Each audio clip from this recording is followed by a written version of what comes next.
Thank you, Ed. Please be seated. Good morning, early risers, fellow citizens and voters of Southampton. I'm Robert Floyd, your town moderator. It's an honor and a privilege to serve you these years. I really enjoy this. I thank you for your support. The knock on the podium converted you from being registered voters to legislators. So you are legislators, and we do this about 3 times a year. For full transparency and disclosure, I also serve you by being Southampton Cemetery Commissioner, Cemetery Superintendent of our 3 cemeteries, Southampton Historical Society Board member. There is no compensations for any of these privileges. Publicly thank Carl Keener for his 5th successful year as our Deputy Moderator. Without objection, Carl Keener is permitted to continue as Deputy Moderator for 1 more year. Congrats, it's unanimous. Will our Town Clerk, Lucy Dalton, administer the oath of office, please?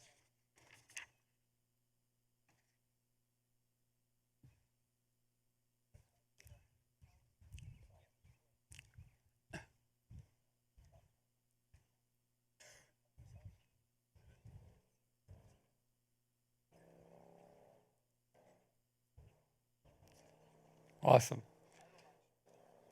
Our town meeting is a business meeting of Southampton or legislative branch session called pursuant to a posted warrant, the official record of what will be discussed, and the only topics on which our annual town meeting this morning may actually take action.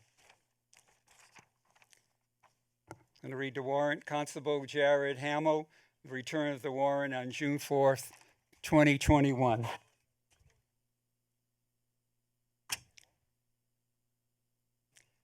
May we have a moment of silence now in keeping with Southampton culture for those who have moved on ahead since we last met.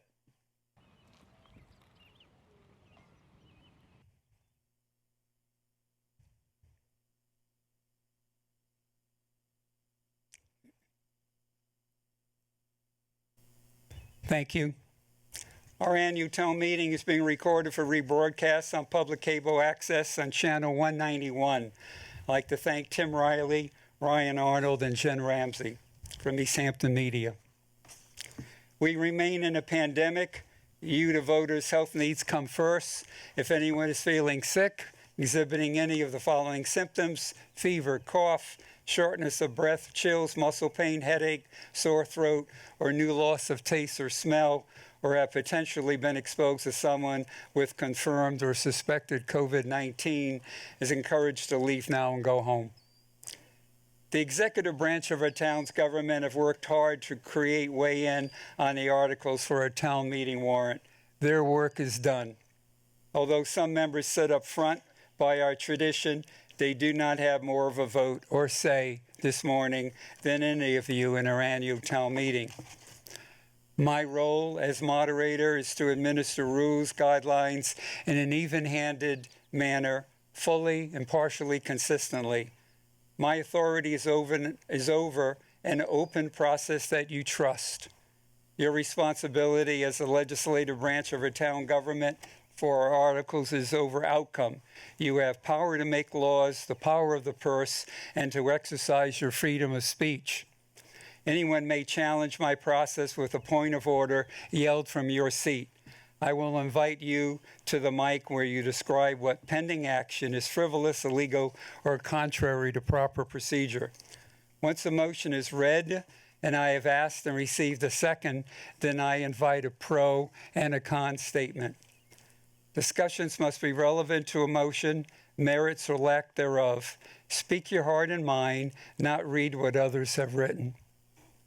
This ties the moderator's hands to maintain an open, balanced town meeting that is fair to all. It's when after a comment is ruled out of order or scope and the speaker continues to debate the moderator, the speaker is directed to sit down.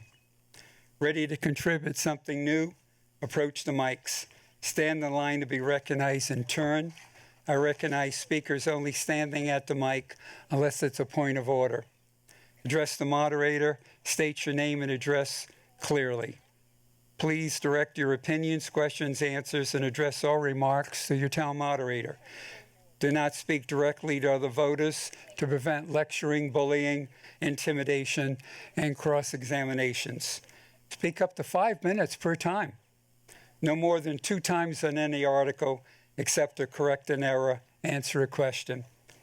And that second time is after everybody has spoken their say the first time. Rude behavior, shouting, bullying, and lecturing, personal attacks will not be tolerated. Anyone unwilling to comply with these rules will be removed after the 3rd warning. So let this be our first warning. Those seated up front may remain seated and use their table's microphone to answer your questions. Outside speakers, it is Southampton's custom to vet somebody new to address you. I will read their names. Ms. Carolyn Yetto, representative for Encode 360. Emmanuel Sardinha from American Dream Reality in Westfield. Ms. Sophia Bitsis, Levesque and Associates, Westfield. Is there anybody else who wishes to speak who's not a registered voter? Without objection, these non-voters with an interest or expertise will be permitted to speak in this and future town meetings. Hearing no objections, we will proceed. Thank you. Simply because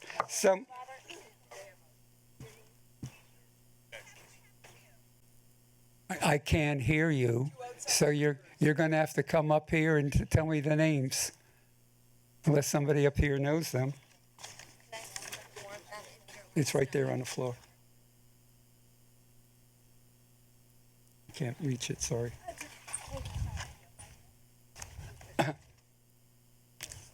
My hearing's not that good.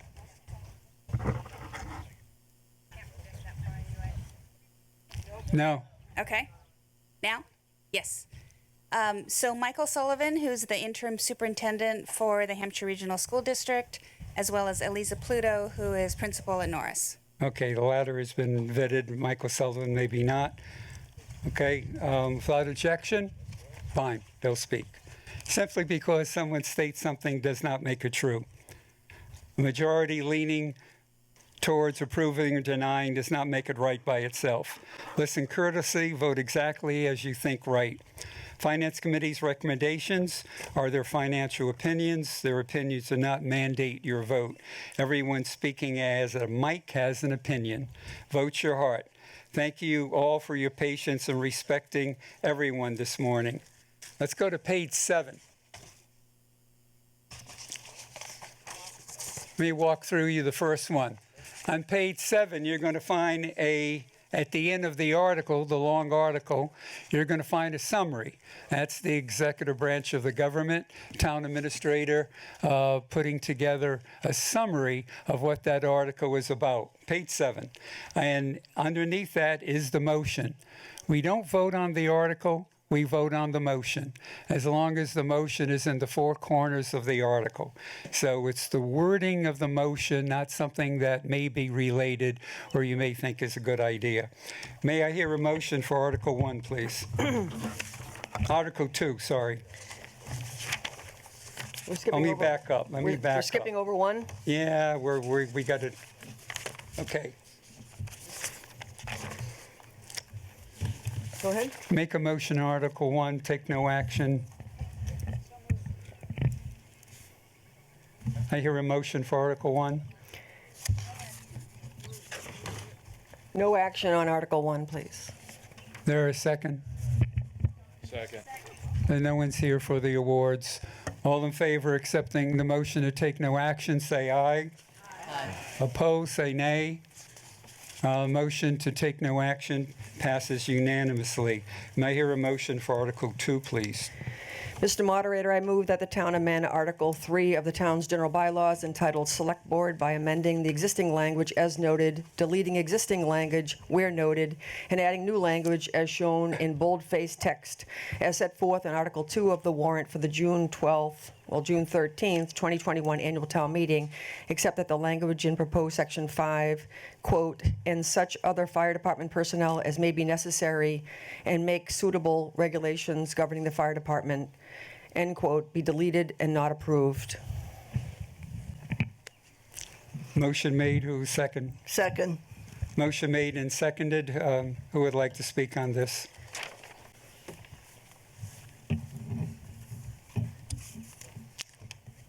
We should just speak at our mics. You know. Francine Tishman, 83 Glendale Road, Chair of the Bylaw Committee. I just want to walk people through the process of the bylaw changes just very quickly so that people can understand where we are at this point.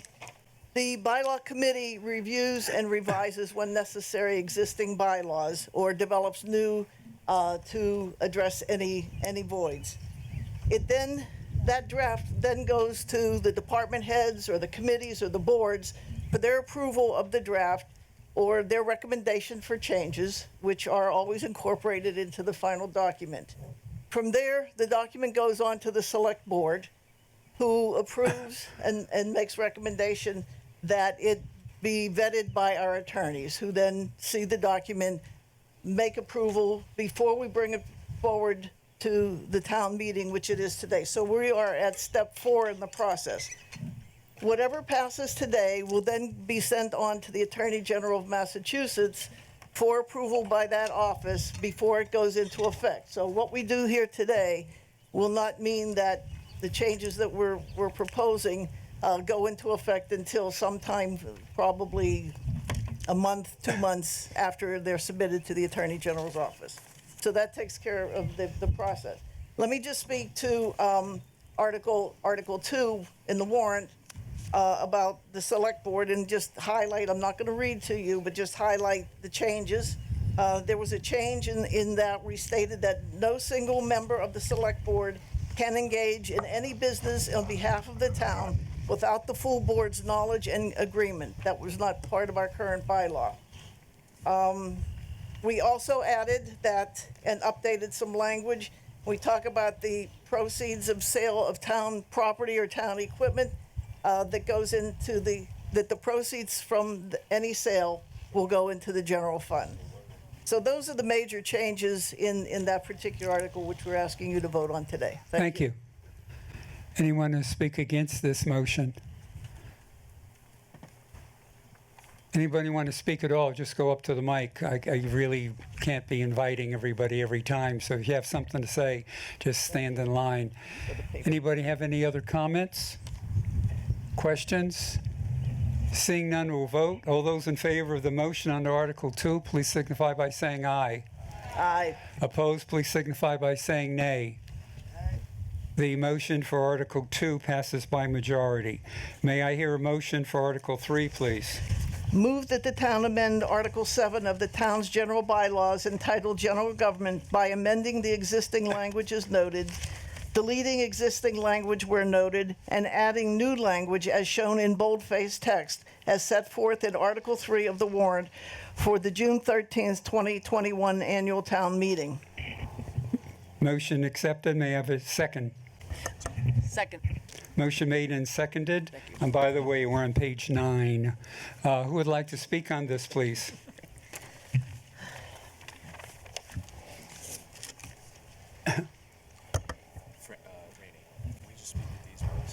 Francine Tishman, Glendale Road, I don't see mine on. Bylaw Committee.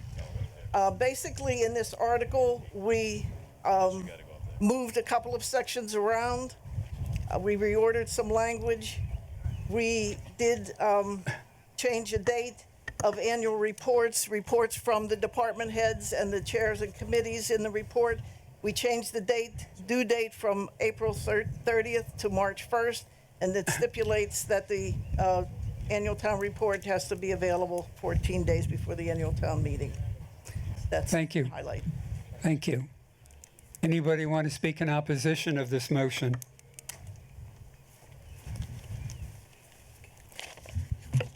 Robert, Yeah. in section 6, it says the selectmen. Shouldn't that say Where are select we? board? Who's speaking? Can you hear me? It's Lucy Dalton, Oh, okay. 10 Strong Road. In section 6, it says the selectmen. It should say select Did board. you hear what you just said? She's amending it by saying, because it says select. I believe that will be tweaked in the final language. She said it says selectmen, not select board. So I believe any language that says selectmen will be tweaked to select board. We did do that a couple of meetings ago, I thought. We did, I'm just saying, Yeah, thank you. selectmen, so it should say select Okay. board. Yes? Do I need to say my, Your name and address? okay? Jerry Jennings, 8 Old County Road. It looks like one section will be deleted about an annual state audit being made of the books and records of the town, if I'm reading it correctly. I'd just like to understand more A about. little closer to the mic so we can all hear you. Can't hear. There's a section that looks like it's being deleted with an annual state audit made of the books and records of the town. I would like to understand more about that if I'm reading it correctly. Okay, thank you. Francine, you want to address Yeah, that? I'm trying to look it up. Delete section 2. And since you're answering a question, you can stay where you are. It was reordering, so it became, Right. Okay, yes, it became the new section 1. part of the new section 1 of Article 8, Article 7 of General Government. It said the town shall, we replaced it with this language, the town shall each fiscal year through taxation hire an independent third-party accounting firm to perform an annual audit of the financial records of the town and to report its findings to the town. Such report to be made public within 30 days of its completion. So it's in there. We just changed the language of it and deleted that particular section and rolled it into section 1. Thank you. Does that answer your question wherever you are? Great. I heard a yes. Any other comments, questions? Seeing none, we'll vote on the motion for Article 3. All those in favor, please indicate by saying aye. Opposed, indicate by saying nay. The motion for Article 3 passes unanimously. Mayor, a motion for Article 4, please. Okay.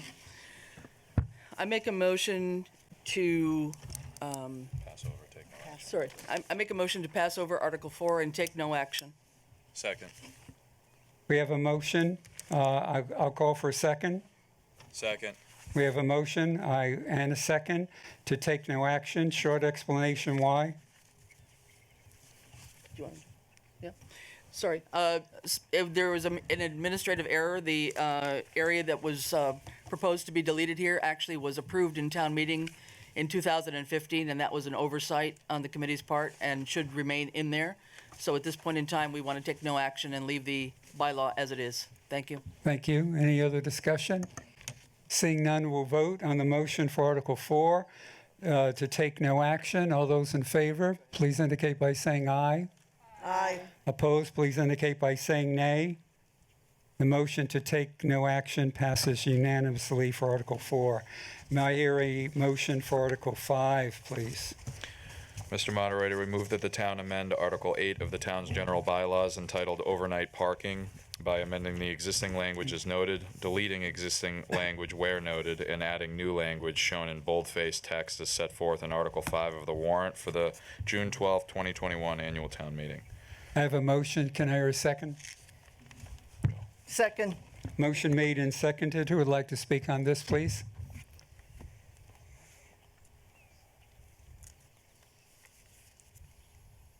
Francine Tishman, Glendale Road. The section 1 of that article became more specific to define such parking restrictions, and it specified dates during the winter months when parking would not be permitted, on-street parking. And the second change, we replaced section 2 to specify that the police can restrict parking during an emergency and allow parking on town property during demonstrations, parades, and processions. Owners will be given advance notice of any parking restrictions that go into place. And the third change was we increased the fine per offense from $20 to $50. Thank you. Anyone who speak in opposition? Anyone have any Good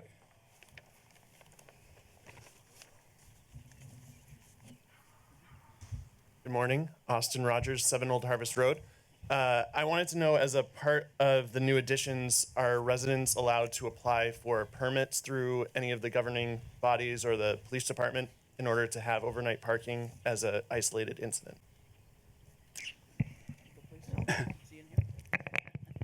We could see if the chief, we have no provisions in the current version. Let's hear what the chief opinion is. Thank you.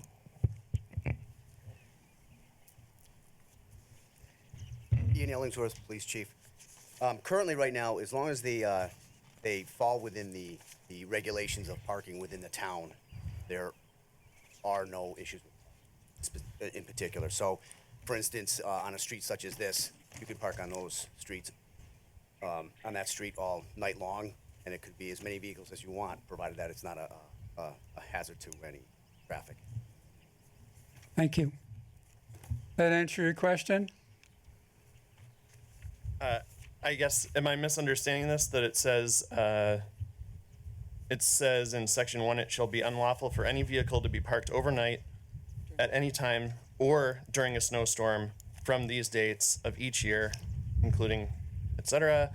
And then you can offer additional bans, but it doesn't say any provision for if you needed for one night to have a vehicle parked, what would happen? Is it just outright banned forever?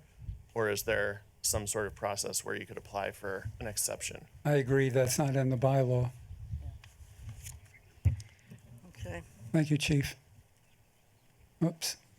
Just to clarify, so this is specifically to the winter parking ban? Is that what I'm interpreting here? Right. If it is specific to the winter parking ban, there is no other exceptions. We don't have it in the bylaw. So there's nothing in the bylaw that would allow it. Thank you. Any other questions? He's gonna go. Is it possible to offer an amendment to this? All amendments need to be in writing, and we need to have 2 copies. Okay. All right, thank you. Okay? Only because we're going to be voting on something specific to amend a motion, and we can't go on memory, even though it seems obvious. Town clerk has to have it for her minutes, and I have to have it to reread it to the group. Seeing no other comments, questions, we're going to vote on the motion for Article 5. All in favor, please indicate by saying aye. Aye. Opposed, please indicate by saying nay. The motion for Article 5 passes by majority. May I hear a motion for Article 6, please?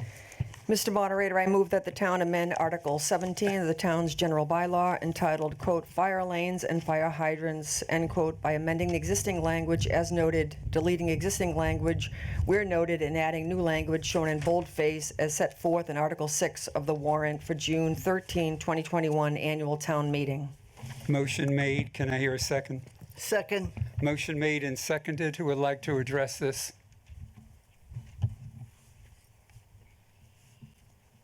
Francine Tishman, Glendale Road, just the A highlights little of closer, Francine. Francine Tishman, Glendale Road, just the highlights of this article. We did a language update.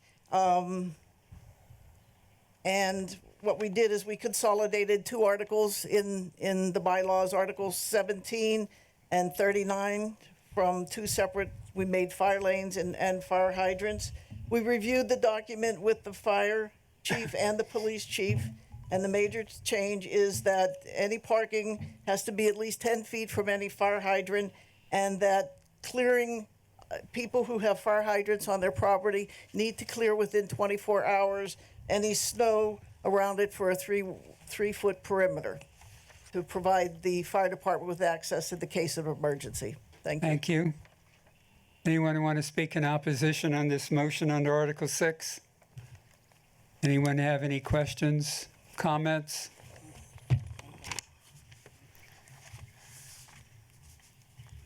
Jean Pierre Crevier, Crooked Ledge Road, Southampton. There's this thing about the right-of-ways. I'd like to know if somebody can tell me if the right-of-way on Crooked Ledge Road, it's at between 44 and 42, Crooked Ledge Road across to Maple Street, is that a designated fire lane?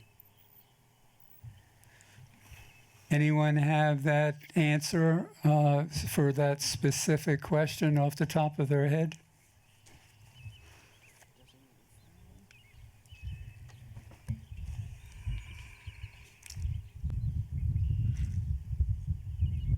Ian Illingsworth, Police Chief. A fire lane has to be designated a fire lane. So if there's no designated painting there establishing it as a fire lane, then it is not.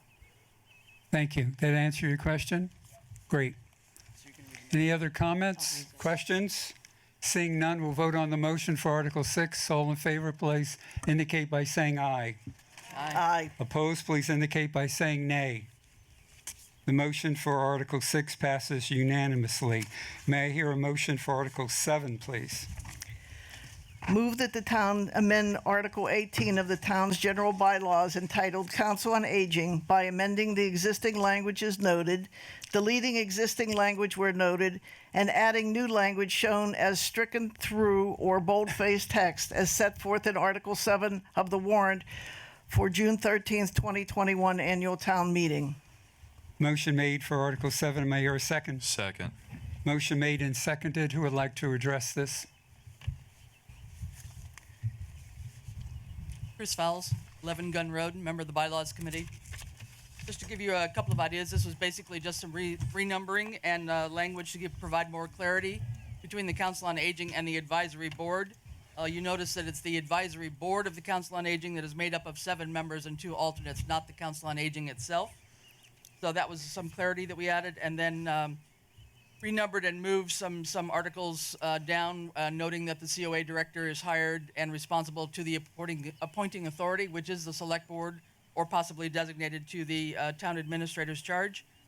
And then in the last article, which becomes section 3, we just changed the language to be a bit more appropriate instead of saying the problems of the aging to the needs of aging residents. Thank you. Thank you. Anyone who want to speak in opposition? Anyone have any questions, comments, thoughts? Seeing none, we'll vote on the motion for Article 7. All in favor, please indicate by saying aye. Aye. Those opposed, please indicate by saying nay. The motion for Article 7 passes unanimously. May I hear a motion for Article 8, please? Mr. Moderator, move that the town amend Article 19 of the town's general bylaws entitled Sidewalk Clearing by amending the existing language as noted, deleting existing language where noted, and adding new language shown in bold-faced text as set forth in Article 8 of the warrant for the June 12, 2021 annual town meeting. Thank you. Anyone who want to speak in opposition? I'm sorry. Motion made. Do I hear a second? Second. I'm ahead of myself. Who would like to speak on this, please? Thank you. Yes.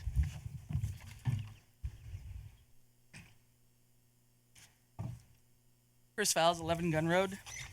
Just for clarity here, I think you can see from the proposed change in section 1 in bold, we've elaborated on what was already in the bylaw, keeping the 24 hours clearance after a storm. We did not specify the fine. We had just left it to a fee and penalty schedule that at some point has got to be updated by the select board. But the main change there was that removing snow and ice, consideration must be given to not worsening the problem for adjacent property owners. And then we made an addition in section 2, adding that people with limitations and unable to clear their own walkways must make arrangements with caregivers, family, or neighbors to get their walkways cleared within the specified time frame. Thanks. Thank you.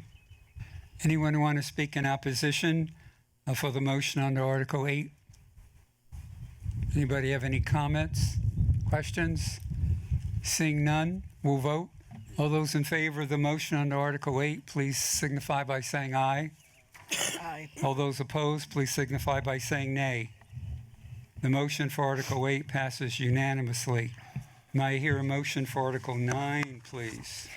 Mr. Moderator, I move that the town amend Article 35 of the town's general bylaw entitled, quote, Community Preservation, end quote, by amending the existing language as noted, deleting existing language where noted, and adding new language shown in bold-faced text as set forth in Article 9 of the warrant for the June 13, 2021 annual town meeting. By the way, we're on the bottom of page 19. Motion made. Do I hear a second? Second. Motion made and seconded. Who would like to speak on this, please?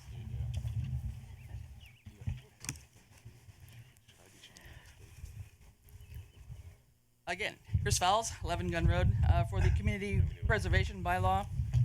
This basically was trying to simplify some language. You'll note that the original language in light type is very lengthy. What we did was consolidate a lot of that and make it more in bullet form or numerical form in outlining the members of the Community Preservation Commission. Further simplified some language, and certainly under Section 3, tried to clarify the source of funds for the Community Preservation Committee, not only through taxes, but from a yearly matching grant from the state. And then talked about the annual public information meeting that CPC holds, not only do their original call for proposals for the year, which may be received throughout the year, but they do an annual call for proposals and explain to the town what they have been doing for the past year. So those are the highlighted changes. Thanks. Thank you. Anyone want to speak in opposition for the motion on Article 9? Anybody have any comments, any questions? Seeing none, we'll vote on the motion for Article 9. All in favor, please indicate by saying aye. Aye. Opposed, please indicate by saying nay. The motion for Article 9 passes unanimously. May I hear a motion for Article 10, please? Mr. Moderator, move that the town amend Article 30 of the town's general bylaws entitled Wetlands Protection by amending the existing language as noted, deleting existing language where noted, and adding new language as shown in stricken through or boldface text as set forth in Article 10 of the warrant for the June 13th, 2021 annual town meeting. Second. Motion made. Do I hear a second? Second. I'll call for seconds. Thank you. Who would like to speak on this, please? Chris Fowles, 11 Gun Road. The main change, we had this bylaw at a recent town meeting, and what we had proposed to do at the time, the bylaws committee, was to make the fee schedule a separate thing from the bylaw.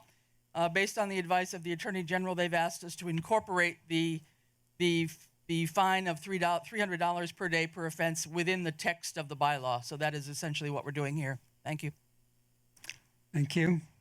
Anyone want to speak in opposition? Any other comments, questions? Seeing none, we'll vote on the motion for Article 10. All in favor, please indicate by saying aye. Aye. Opposed, please indicate by saying nay.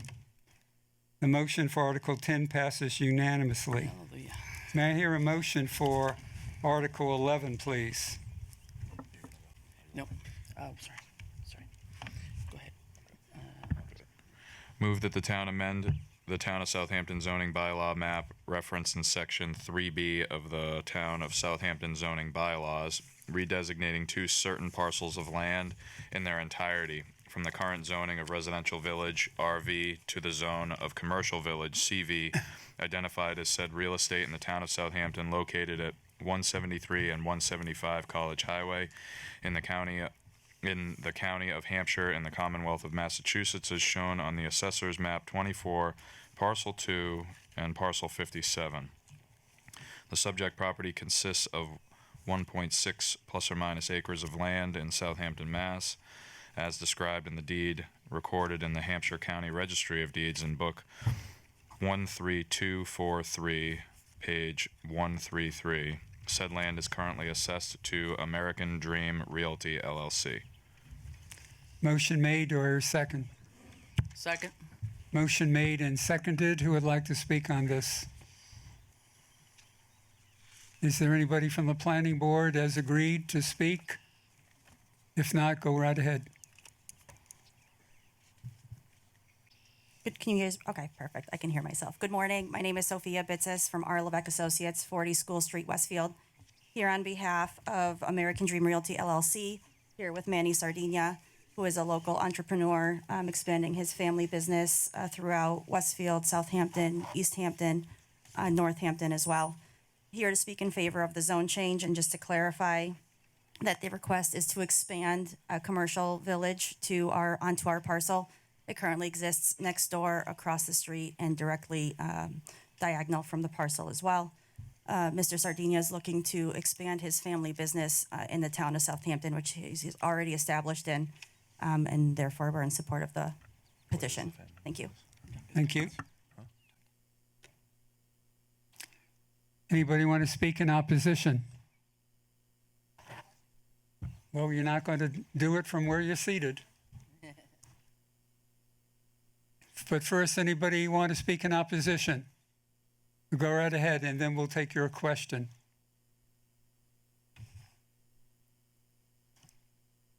Donald Warren, 230 College Highway, Southampton.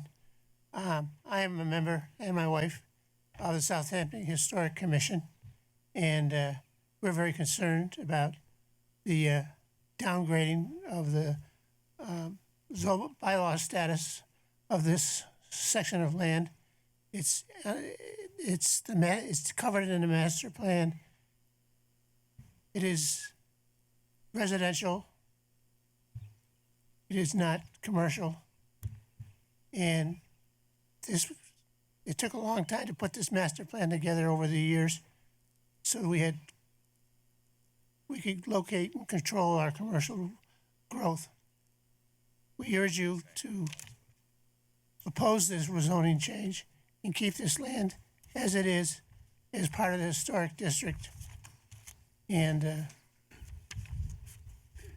this is our one and only opportunity, because once that piece of land is gone, the district has been reduced in size. Thank you very much. Thank you. Question? I'm just, Lynn Gustafson, Glendale Road. I'm just wondering what the family business is. The family business? What is the gentleman's family business consist of? Thank you. Good morning. Emmanuel Sardegna. I'm one of the owners. You have to be a little closer to the mic. Yeah. Good morning. Emmanuel Sardegna. I'm one of the owners for American Dream Realty. So the family business, we own Dunkin' Donuts, but we also own real estate property. Thank you. Answer your question? No, I have an additional question. What would be the plans? Would it be one business or a little strip mall? That might be good information, but that's not what we're voting on today, and it's not tied into the vote. We're only voting on a zoning change, but if the gentleman wishes to answer the question now, he may, since he's at the mic. Yes. At the moment, we don't have any plans. I mean, Okay. Eventually it'll be just one business. Thank you. What are the difference between the zoning plan? What's the difference between the zones? Is there anybody here from the planning board that can answer that? Really? There you are.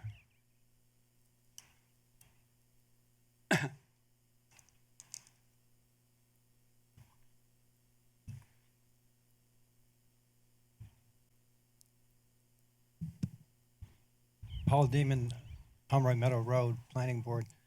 The residential village has restricted uses in the bylaws. The commercial, which is abutting this particular parcel, was the former Opa, and from that stretch south, on both sides of College Highway is commercial district, but certain districts, certain businesses within the residential village and the village center are restricted by the table of use contents. Thank you. That answer your question? Good. Go ahead. Bob Koza, 181 College Highway. I am an abutter to this property. Mr. Moderator, 3 brief points, if I may. It probably is no surprise that I would be opposed to this kind of a change, because it has the potential to personally affect the value of my property, and it's not only the value but the visual value of my property. But I would contend that as a whole, the community has a stake in what happens there and has a stake in my concerns. And I say that because I happen to be the fortunate owner of a 287-year-old house that is believed to be the first house in Southampton built by Ebenezer Kingsley and taken care of in a period-like fashion by the few owners during that 287 years. So I would say that there is a stake on the part of the town to be concerned about what may happen to that property in the future once someone else might be interested in it. The loss of a community asset, I'm sure many of you can picture that sort of loss in many communities around us. As I'm standing here, I can picture this sort of thing happening all over, and it could happen here. Secondly, I'd like to address the master plan. As has been said here, a lot of work has gone into a master plan, and certainly that master plan recognizes the need for commercial businesses in town. But that need, the master plan says, should be controlled, and it should not invade on other equally important purposes, such as recreation, historical districts, many important aspects, and this sort of commercialization should not invade those districts. Generally speaking, the plan favors commercial businesses to the Easthampton side of Pomeroy Meadow Road, and there are opportunities for that to occur. The last point I'd like to make is that during my 30 years in residence at this property, I have seen, as you all have seen, a tremendous increase in traffic at the corner of Pomeroy Meadow and Route 10. There's only one kind of traffic that has not increased there. What has increased is pedestrians, bicycles, motorcycles, cars, people coming and going to the school, trucks, construction trucks, tractor trailers. Tremendous increase in that kind of traffic. The only thing that hasn't increased is people on horseback, which years ago I used to see there but don't see today. The petitioners visited me about a week ago, and during that visit, I asked the question as to what might be expected for the volume of vehicle traffic going in and out of that type of business. His answer was 60 an hour. I'd like to compare that with what occurred on that property not even 10 years ago. The previous owners used to run horse shows there, equestrian trials. He put up a fence and an entryway that might allow for the entry of probably 30 horse trailers on 3 weekends a year. So we're talking 6 days a year, 30 horse trailers going in and out. Well, that didn't last very long because there was a traffic issue there. And so the previous owners abandoned having that 30 some odd horse trailers go in and out 3 times a year. Here we're talking about 60 vehicles an hour coming and going. We need to be consistent about how we apply our standards. This is not a mutually beneficial proposal. Thank you. Anybody else? You're at the mic. Yep, you're next. Francis. Not on? Get How's that? closer. It's Okay. Good morning. Francis Tulaya, 74 High Street. I'd like to speak in opposition to the motion. I am not opposed to commercial development. I understand that towns and communities evolve and land use needs change. This particular zoning change, however, has very significant implications given its proximity to Center Cemetery. Center Cemetery is a beautiful, serene, and historical place of memory and honor for many generations of citizens of Southampton who have gone before us, but will always be remembered there. It is certainly one of the most historical sites in our town. The presence of commercial structures and commercial activities directly across the road from the cemetery will diminish and degrade the history, memory, and honor that is exemplified by the cemetery today and has been so for hundreds of years. Let those citizens of our town rest in peace. Thank you. She's first. Careful, I'm getting bit by ants. My name is Barbara LaFlamme, 20 Cook Road, Southampton. I am in opposition to any zoning change in this particular area. We have had a number of town boards and commissions studying and looking to the future on how our town should be viewed in the future.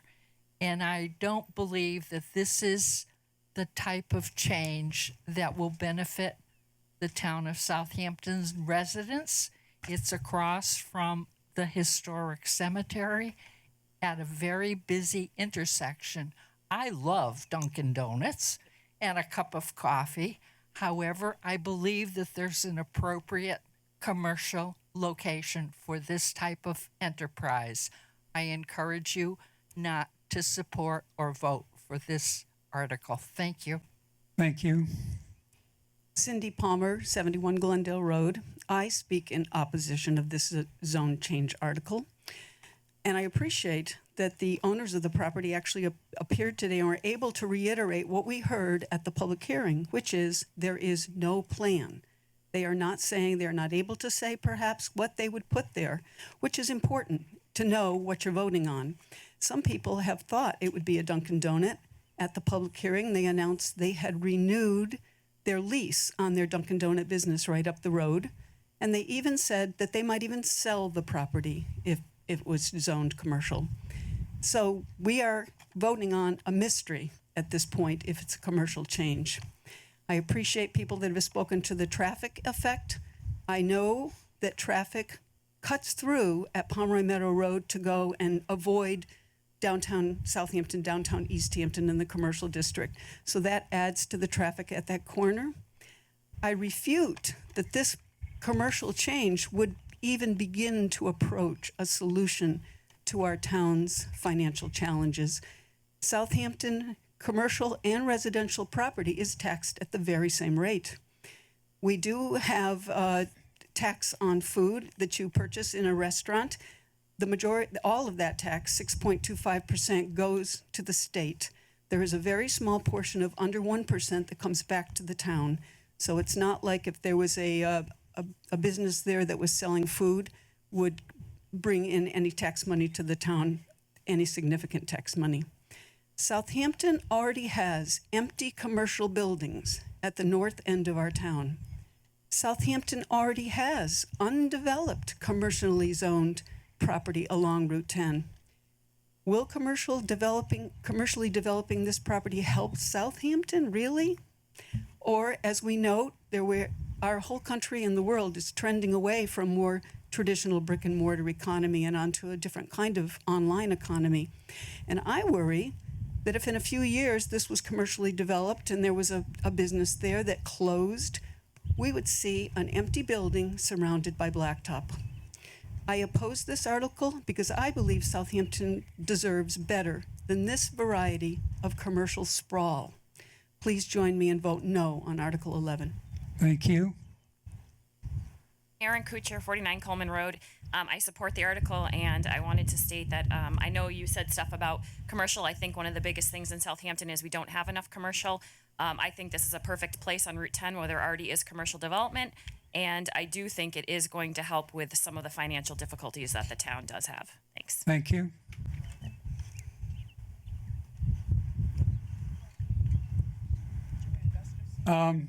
Sorry. You two, you were in position. I'm sorry. Nobody was here, so I.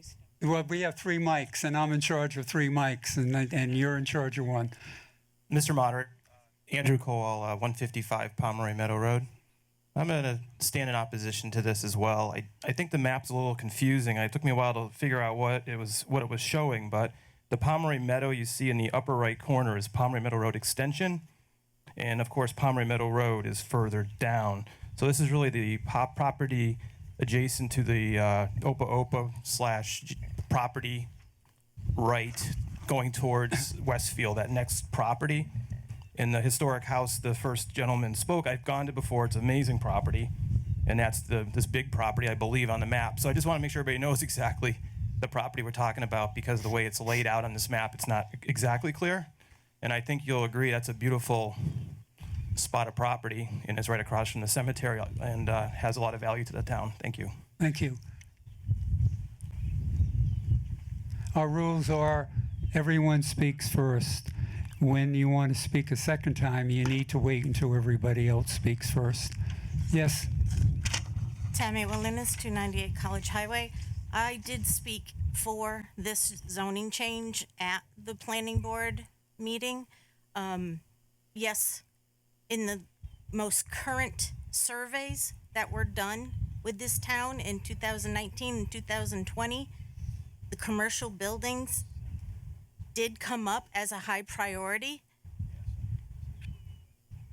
I would like to reiterate that this piece of land is surrounded by businesses and corporations already.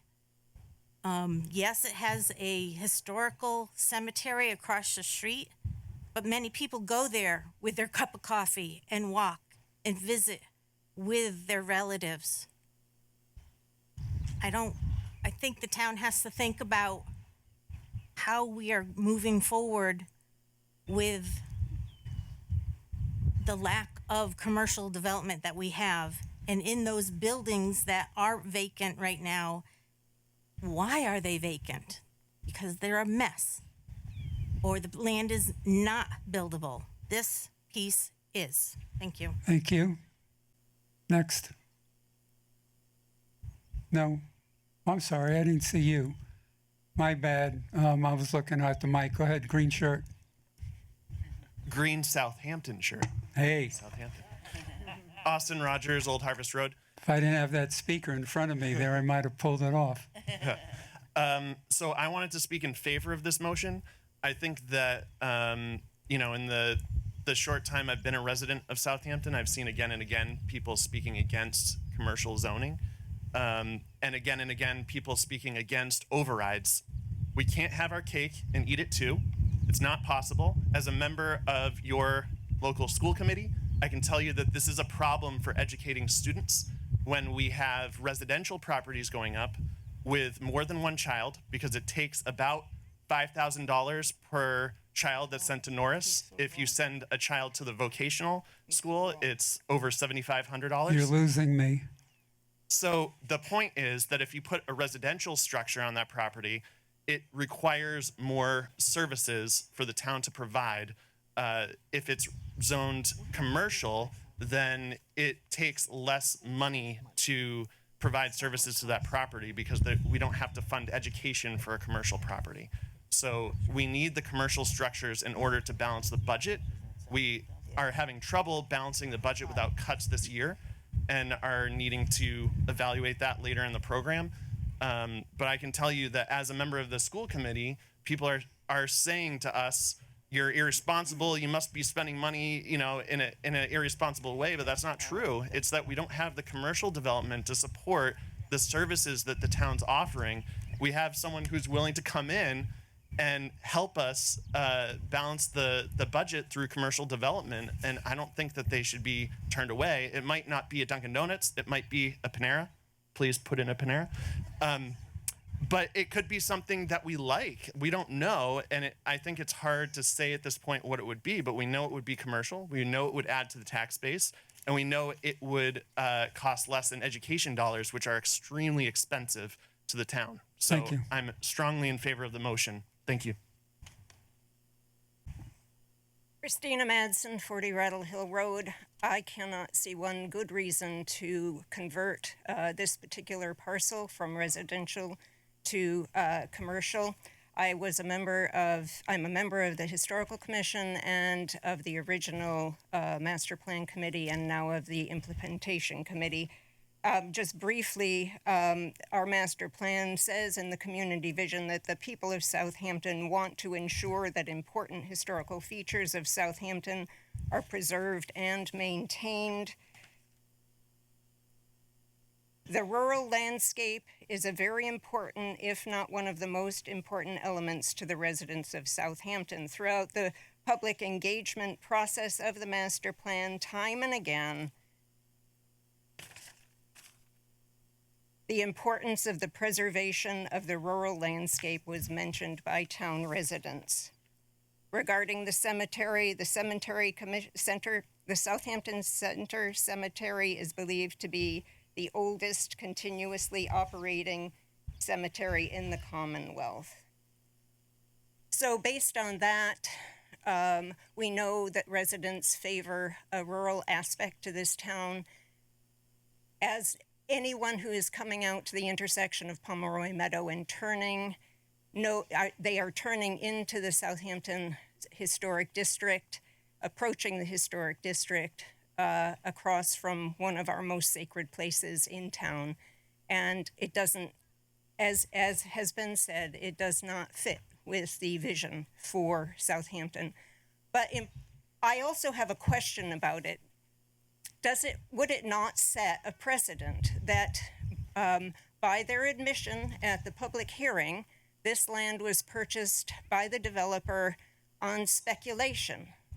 Now, if we easily approve this zone change, would it not allow other speculators to come into town, buy residential parcels, and anticipate that their parcels could be changed over to commercial? I'll leave that question to rhetorical. Yes, it is a rhetorical question. I think it's something we need to think about. And in my opinion, this is a very short-sighted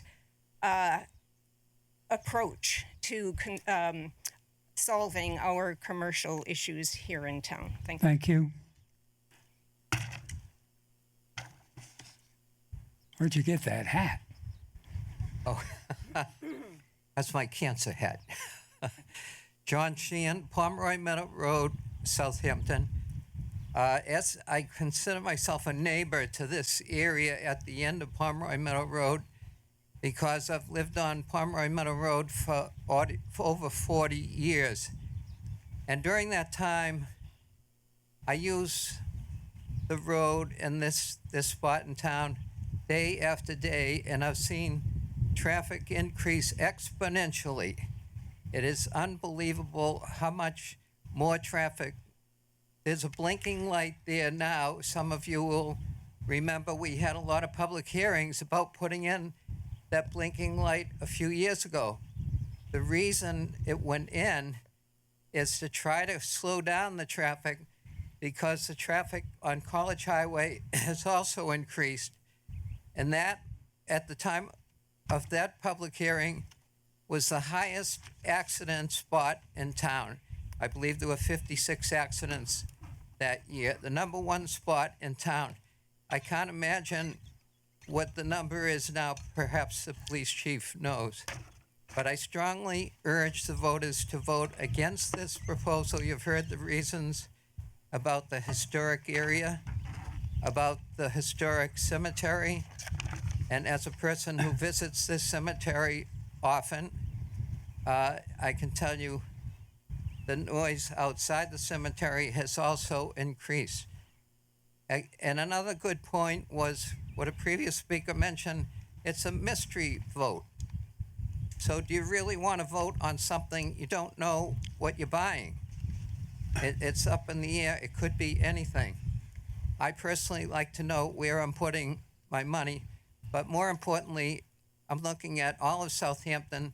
The points about needing commercial businesses is valid, I agree, but not in this spot. There's a lot of other areas in town which would be good spots for commercial.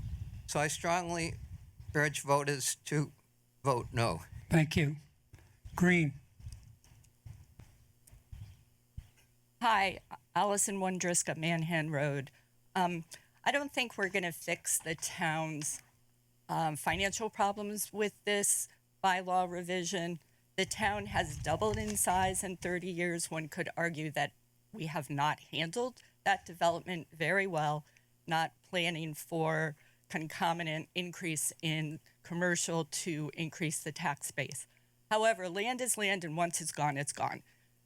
I think we should vote no here. Thank you. I'm going to take about 3 more, and then we'll vote. Sir. Jean-Pierre Crevier, Crooked Ledge Road, Southampton. I'm opposed to any more industrial or commercial development in town. I moved to this town to live in the country. I think most people moved out here to live in pretty much a residential town. I remember as a kid going down Riverdale Road in West Springfield, and it was a dirt road from Holyoke to West Springfield. Take a look at it today. We don't want this town to start looking like West Springfield's Riverdale Road and a lot of the other towns around. We want this to look like Southampton. I ran for office in town for the select board 20 years ago or so. And I went door to door talking to people. Some of you will remember me coming to your house. And people at that time were all talking about we need industrial in town. We need big industrial buildings so we can tax. You know, we need to save our taxes, you know. I talked to everybody about that when I went around, and I would talk to people and I'd say, do you think industry is good in town? We need some industrial buildings. And they say, oh yeah, this is a great town for industry. You know, people would love to bring industry here. They were wrong about that because people have a lot more access to Mass Pike and 91 from Westfield or Holyoke or West Springfield, Northampton. We're not really great for good industry. We might be great for people that want to find a place where they can hide. And when you start, I was a union representative for many years. Wrap it up. I'm going to talk a little bit here. Let me just talk. No, I don't want to hear about your union rep. I want to hear about the merits or lack thereof of this motion. I'm talking about the merits, you know. I'm listening. I was involved in many negotiations where people were negotiating for projects. It was the interest of the building trades to see projects go in because it meant jobs.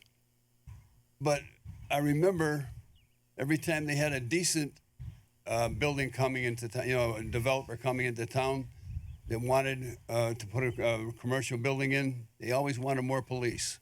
And they always wanted tax breaks. And they give tax breaks. We've done it in this town, give people tax breaks to build commercial. How's that helping our taxes? They usually want more police, or they need more police and more fire. You know, industrial, probably, one industrial unit in town would need more police than we need for this road. Thank you. More fire than we need for this road. And everybody that I talked to about industry, I would say, well, where's a good place for it? And they would tell me where there was a good place for it. I said, well, how about these woods right beside your house here? We could cut them down and put it, oh, no, not in here. Thank you, John. Everybody wants to save taxes, but they don't want to save it in their backyard. I don't want to see us save taxes by changing the town of Southampton to a city. People come from the city to live in the country. Let's not change it to the city. Thank you. And then you. 1, 2. This guy. Robert. Oh, I'm sorry. For a long time. I'm not looking way on the side here. I got to take him. Thank you, Mr. Moderator. Jim Sini, High Street. I have a question. I've heard it say a couple of times that we're voting on a mystery, which I agree, but one of the mysteries, and I don't know if this can be clarified, but I hope so, is I've heard it described as there would be an, quote, insubstantial, I think was the word used, tax difference. Can anyone provide a more close estimation to the tax difference with this zoning change rather than insubstantial?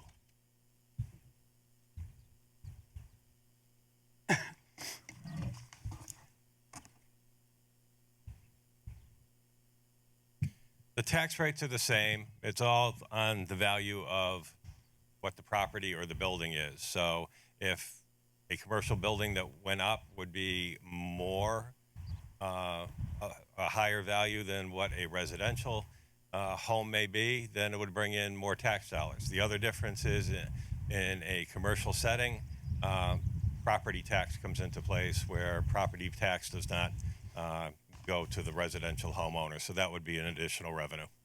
That answer your question? No. He's looking for how much. Ed, you can stay at the table to answer Yeah. the question. And I don't know if this can be answered, but you know, we have commercial development in town. Ask the question. The question is, can we give an estimate based on, you know, we have the former Harley Davidson, we have liquor stores, and, you know, we have commercial developments in town. There's a reason. Do we have any sense of how much more tax revenue they bring in, or less, than a residential development? Thank you. Ed, can you Well, Jen is sitting tweak here. your answer? You can stay seated. Yeah, but Again, it all depends on the value of that particular property. You don't know the value, you can't do an analysis. The tax rate's the same from residential and commercial. Understood. So my last point of clarification, I heard businesses bring in tax revenue, a certain percentage of the state tax, for example. Do we have any sense if we were to replace, I don't know, pick a business, we were to replace Paisanos with a residential home, how much tax revenue would be lost? Do we have any sense? Beyond the value There's a lot of beyond the variables. value of the property. It's a good question. There are a lot of variables, and it'd be a broad range of an answer. So it's pretty hard to vote on this. I see your point. Yes, sir. Go ahead. My question is, if that does become commercial, and I find it hard to believe that only one Dunkin' Donuts would be built there, especially since we have one in town already, so I can foresee that there may be 3, 4, 5 businesses on that big chunk of land. And is it the town's responsibility to guide traffic through traffic lights, and who pays to put them in? Because you can foresee that, you know, people are going to be pulling out and flying through just to get through that intersection with that much more traffic. Nobody but the town has authority and responsibility for traffic lights. Okay, so it would be the taxpayers paying for traffic light And you'd be voting installation. on something perhaps at a town meeting, yes. Yeah, big Thank chunk you. of change. Last one. Paul Demon, Pomeroy Meadow Road. Just some facts that you should consider when voting for this amendment change, so you can make an informed decision. Price Community that bought Opa Opa was originally going to go on the east side of Valley Road and College Highway. When Opa went out of business, they bought that property, and now it's taken off the tax rolls because of religious. The property that they owned on the east side of Valley Road and College Highway, they sold a portion of it to a corporation that is putting a group home there, and that is coming off the tax rolls. So we have a twofer here. On the opposite side of Valley Road, 2 years ago at town meeting, the LaBreeze asked to have the zoning on the west side of Valley and College changed from industrial to commercial highway because they had an interested party that was hoping to open up a brewery and restaurant while preserving the barn and the landscape around there as to not to impose too much on the gateway to Southampton. That vote change got turned down as well. And I had a lot to do with open space. And I'm not against open space. I love open space, but it has to be in the right area, and in my mind, not a commercial highway business area. The next thing I want to say is that the police chief about the traffic there indicated several times at 2 public hearings that there were worse intersections with traffic mishaps and accidents than the Pomeroy Meadow Road intersection. Thank you. Thank you. Do you have something new to say? Okay, I'll make an exception. You're the last one. Mark Gerard, Cook Road. I think, if I'm not mistaken, if we vote on this today, it freezes any future happenings with that property.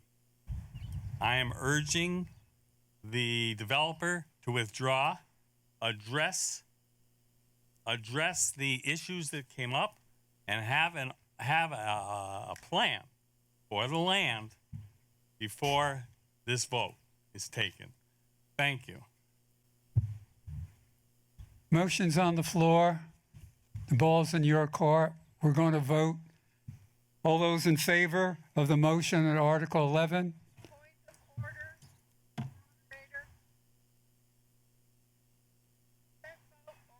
Yeah, I'm getting into that. Okay. Thank you for that, though. This is a 2/3 majority. So what we're going to do is going to raise our cards. So all those in favor of the zoning change, please indicate by raising your cards no. Those opposed to the zoning change will raise your cards a little later. Counters? You have a no card? A white one? I don't. Why is it backwards? Huh? Say yes and no. All those in favor of the zoning change, raise your hand, raise your cards so the counters can count. Oh, Jesus. Any card.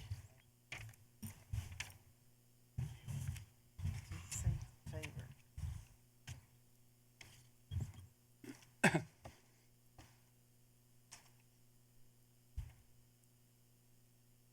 Keep them high. The counters will count from the front to the back. By the way, there's 161 of us. Bravo.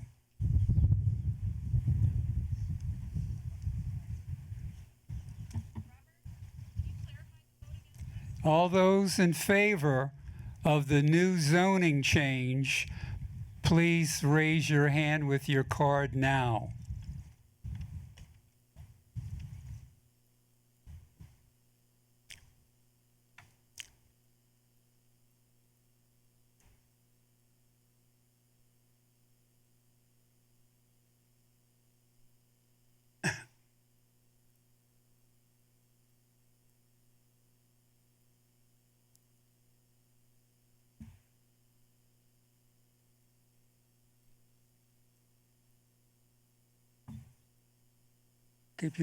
Keep your hands up. They're still counting.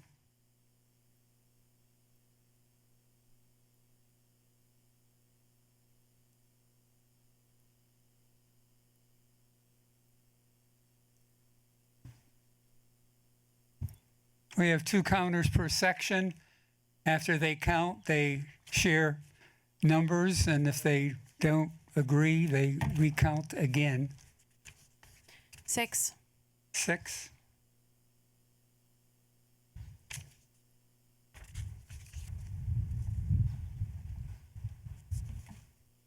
25. 25. That's everybody? Okay, put your hands down. Thank you for that. Those opposed to the zoning change proposed, please indicate by raising your cards.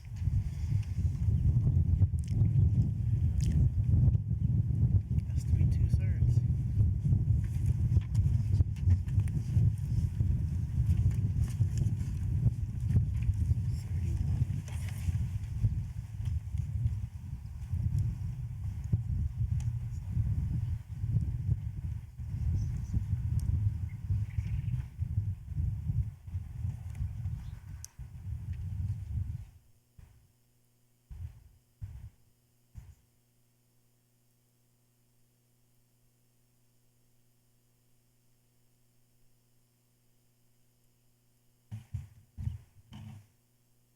You might be able to turn your hand around to block the sun. I don't know.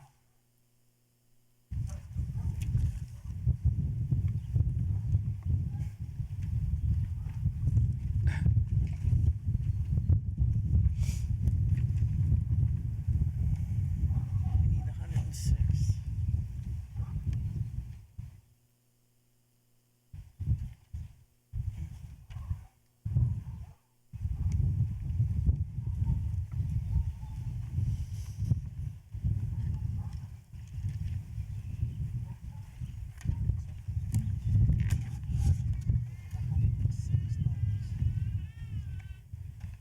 Sorry, no voice votes.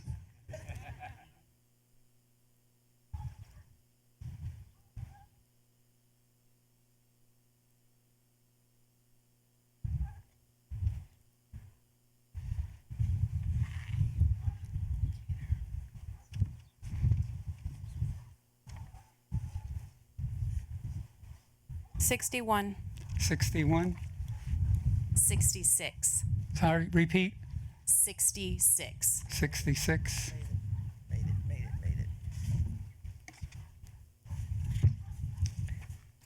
We have 31 ayes and 127 nays. The motion under Article 11 fails to pass. May I hear a motion for Article 12, please? Whose turn is it? Yeah, yeah. Okay. Move that the town amend the town zoning bylaw by deleting section 14 of the zoning bylaw in its entirety and authorize the renumbering of the zoning bylaws accordingly, resulting from the deletion of the existing section 14, and further, to amend the town's general bylaws by inserting a new article 47, Stormwater Management and Erosion and Sediment Control Bylaw, as set forth in Article 12 of the warrant for the June 13th, 2021 annual town meeting. We're on page 35, by the way. Motion made. Do I hear a second? I'll second. Motion made and seconded. Who will speak on this?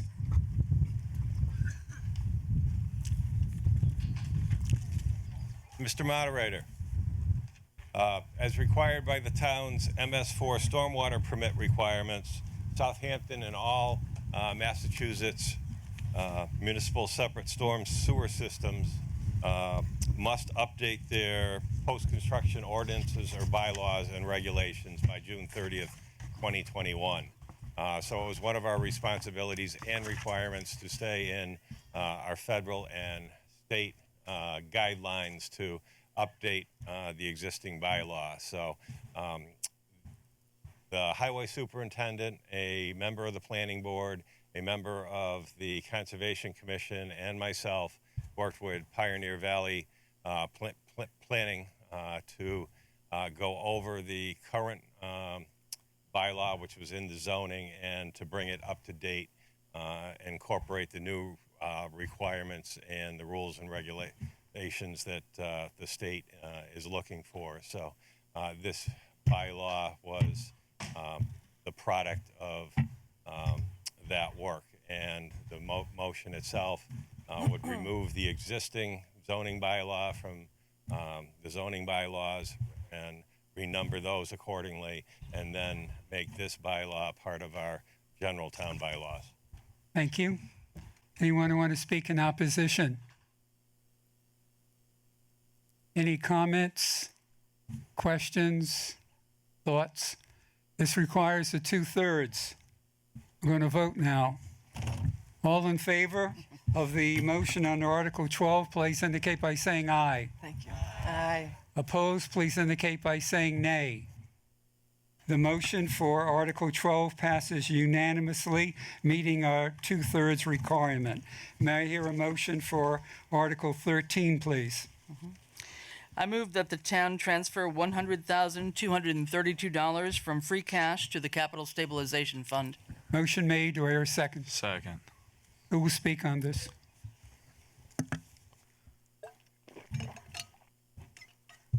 Mr. Moderator, as part of our town's financial policies, every year when the free cash is certified, a percentage is appropriated into capital stabilization, operating stabilization, and the OPEB fund. This transfer of $100,232 from free cash to the capital stabilization fund meets that requirement. Thank you.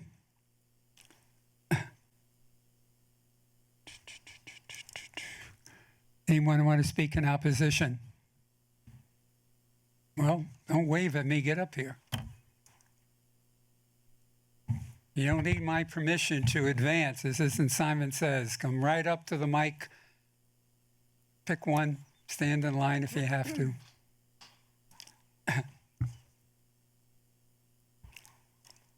David Burt, 6 Thomas Circle, Southampton. My question is, how much is in free cash? We don't know that until it's certified later on. So why should we spend the money that we might not have? Thank you for your question. Ed, you want to take that?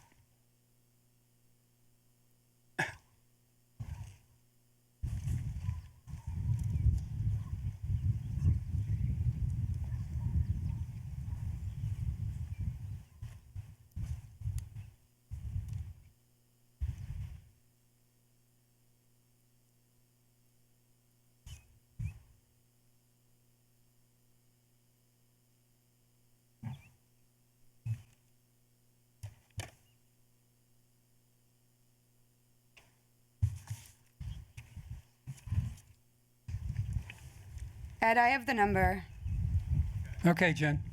It's $286,377 for the general fund. That answer your question, Mr. Burt? Thank you. Yes, it does. Any other comments, questions for Article 13? We want to vote? All in favor of the motion under Article 13, please indicate by saying aye. Aye. Opposed, please indicate by saying nay. The motion for Article 13 passes unanimously. May I hear a motion for Article 14, please? Move that the town transfer $85,913 from free cash to the operational stabilization account. Motion made. Do I hear a second? I'll second. Motion made and seconded. Who would like to speak on this, please?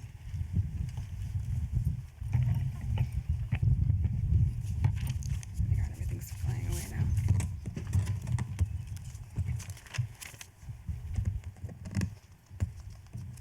Mr. Moderator, this would transfer 30% of the certified free cash to the operational stabilization fund as per the financial policy. Thank you. Anyone want to speak in opposition? Questions? Go ahead. Stephen Johnson, 20 Walcott Road. Very pleased to be at my first Southampton annual town meeting. A point of confusion, as it seems that the title of this article was copied from the previous one, even though the motion seems to be in order. At least one person in the audience was confused.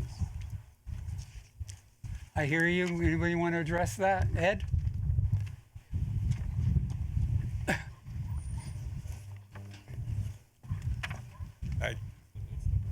It is? Yeah, yeah, yeah. The first one, the title was Transfer from Free Cash to the Capital Stabilization Fund. The title of this one is Transfer from Free Cash to the Operating Stabilization Fund. It's hot, so the light reflects off. Did that answer your question? Great. I'm just wondering what these funds are, what they do. I don't know what the capital or the operational. So we're gonna get to that later in the meeting, but these are just line item transfers from free cash into the various buckets: operating stabilization, free cash, and capital stabilization. None of this involves spending any money at this point in time. These are annual articles by our law. We transfer a certain percentage. Ed? We transfer a certain percentage of the free cash into these funds. The Capital Stabilization Fund is used to fund capital projects, as the name applies. The Operating Stabilization Fund, capital projects, just taking a look at what's on this year's, are general over $5,000 in value and have a useful life of over, I think it's 2 years. So like police cruisers, repair to buildings, those type of items. And then operating stabilization can be used for anything that is in the operating budget, or you could use it theoretically also for other uses. Also, if you actually wanted to take some of that and put some extra towards capital. But stabilization fund takes a majority vote to put it in once you take or are looking to transfer funds out of those stabilization funds, that takes a 2/3 majority vote. Thank you. That answer your question? Great. Any other comments, questions? Seeing none, we'll vote. All those in favor of the motion under Article 14, please indicate by saying aye. Aye. Opposed, please indicate by saying nay. The motion for Article 14 passes unanimously. May I hear a motion for Article 15, please? Mr. Moderator, I move that the town transfer $28,638 from free cash to the other post-employment benefits account. Motion made, or a second? Second. Motion made and seconded. Who would like to speak on this, please? Mr. Moderator, by the same financial policy, this transfers 10% of the certified free cash into the other post-employment benefits account, and this became an accounting and state requirement probably about 5 years ago that municipalities start to recognize the future costs of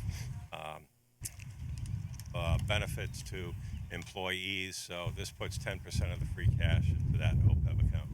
Thank you. Anyone who want to speak in opposition?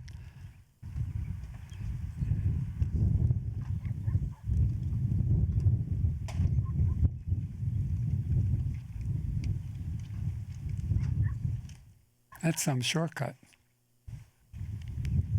You bet. Again, David Burt, 6 Thomas Circle, Southampton. Why does the Finance Committee not recommend this? It is recommended. Article 15. I'm sorry, out of place. Thank you. No, it's bright sun. I hear you. No, teamwork. We're good. We're good. Any other comments? Seeing none, we'll vote. All those in favor? Sorry.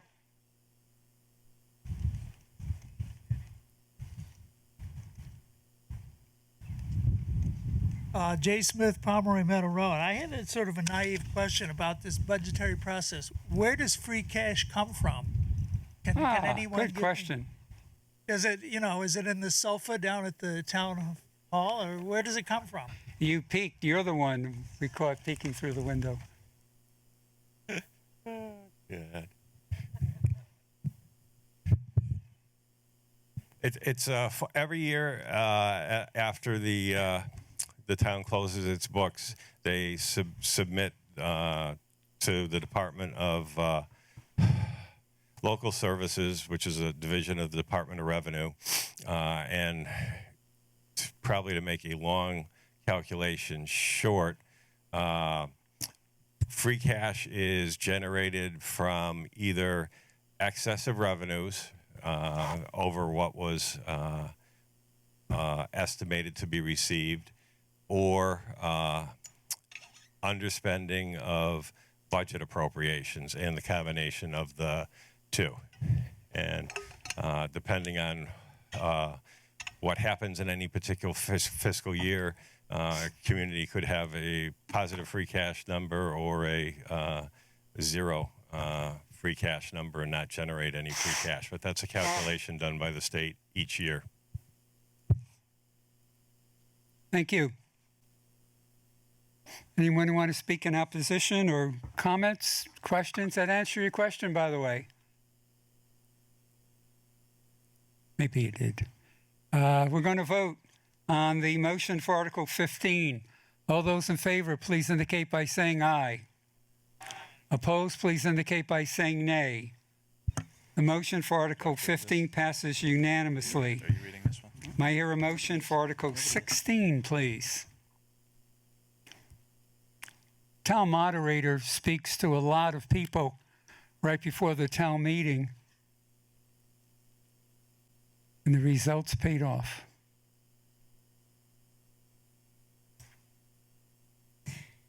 Eileen Hamill, 11 David Street. I'm presenting this article today on behalf of our town's 2 elected employees who work directly for the citizens of Southampton. You have to read the motion, which that's why when I asked you to call me and you don't, you wouldn't be surprised. And I had a town official reach out to you, and that failed. So you're the author of this citizens petition.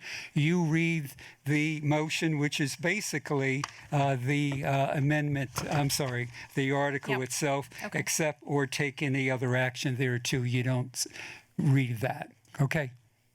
Start reading. All right. Article 16, to see if the town will vote to raise and appropriate transfer from available funds and otherwise provide the sum of $6,720.20 in order to provide the elected town clerk with an increase in pay for the fiscal year ending June 30th, 2022.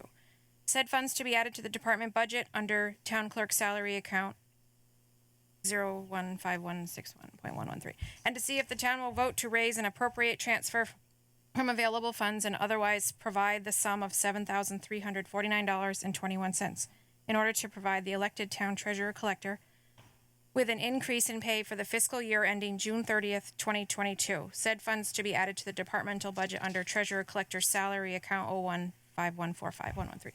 Thank you. Okay. So that's the motion. Now you speak in favor. Okay. I'm presenting I'm this. sorry. Citizen petition distracted me. Do I hear a second?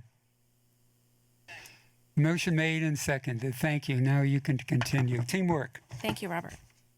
As we've just seen last year, the town lost its accountant to the city of Westfield as a result of the inadequate salary for a professional position. In the meantime, the town has not hired a full-time accountant, and the temporary accountant has rejected the full-time offer given the low salary.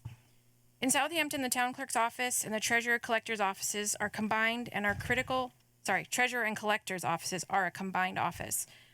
Both the town clerk and the treasurer collectors are critical sources of information. When boards and committees seek information, they go to these offices with the expectation that accurate records are available. Both offices also collaborate with the Commonwealth offices to maintain our records at the state level. Lucy Dalton has been the elected town clerk for 2.5 years. It's one of the only 2 elected positions, paid positions in town. She was the assistant town clerk for 4 years. Last year, during the pandemic, even though the building was closed to the public, they were able to successfully manage 5 elections and 3 town meetings. This year, there was an unprecedented number of requests for mail-in ballots, which were mailed out to citizens from the town clerk's office. They received over 2,000 mail-in ballots, which were recorded manually in the online system and prepared for Election Day. In-person voting is now allowed on both weekdays and weekends. The town clerk does not get paid any extra wages for any hours over the 31 they work, and yet is expected to maintain open extra office hours during election periods. There is no additional compensation for either of those positions. The town clerk revenue comes from dog licensing, marriage intentions, business permits, etc. They also try to apply for grants when available. All the revenue, including the dog fees, goes back to the general fund. The dog fees pay for the animal control contract as well as other bills related to Westfield animal control. Lucy's also a notary, burial agent, chief elections officer, public records access officer, registrar, and justice of the peace. Jennifer Day has worked in municipal government for 8 years, 6 of those in the treasurer collector's office. She's certified as a mass municipal collector and is only awarded after candidates have been in office for a minimum of 3 years and attend the UMass Treasurer Collector Association School and completing a rigorous schedule of required courses. Finally, they must pass a board exam. She's now working on her certification as the Mass Municipal Treasurer. In the last 4 years, there's only been 2 cost of living raises for these positions. Over the past year, Jen has provided additional unpaid hours due to the lack of a full-time town accountant. I ask that you refer to the handout provided in the packet, which compares the earnings for town clerks in comparable communities, same number of hours, and note the difference in hourly wages in comparison. Please consider a salary increase in order to bring the town clerk's salary to a reasonable level in comparison to other town clerks in the Commonwealth. I just also want to note that Jen Day is responsible for receiving and investing $18 million in revenue. She has collected $165,000 in back taxes since April of 2018, and she's refunded, or what we call a refinance, rural development loans, saving $236,000 in interest. So the question is, where are we going to get this money? That's always the question on everyone's mind. Part of it could come from the $6,000 that is on the budget for the creation of a new EMD position, emergency medical director position, by the select board. We had one this past year, which was funded by COVID funds, I believe. And so from this past year, there are also additional department funds that have not been spent, which could be allocated to fund this increase, including the town accountant position wages and assistant wages, legal expenses, technology, unpaid highway wages for 2 positions this year that weren't filled, and on and on. Also, if we down the road vote for the software that is one of the articles for the bylaws, 350. We got to keep it on this. Okay, sorry. We could decrease the legal expenses for next year. So thank you. Thank you. Who wants to speak in opposition? Mr. Moderator? Yes. Go ahead. Speak in opposition. Thank you. Maureen Groden, 8 Cheryl Lane. Excuse me. I'm in opposition to this article, and it's not because of the lack of value in the positions of these elected officials or in the people that are in it. The select board passed a balanced budget, and the finance committee approved it, and it is not in the balanced budget. This year, the select board prioritized wages. We knew that it was a very difficult year. There were no raises last year. The state reduced our funding by 4%. Every department was reduced by 4%. So we're aware that it was a very terrible year last year. We all lived through it. This year, we decided that it was very, very important that we prioritize wages, and so we did. In February of 2020, we had a presentation by the Personnel Policies and Procedure Board. They presented an objectives study. It was called the Classification and Compensation Study, February 2020.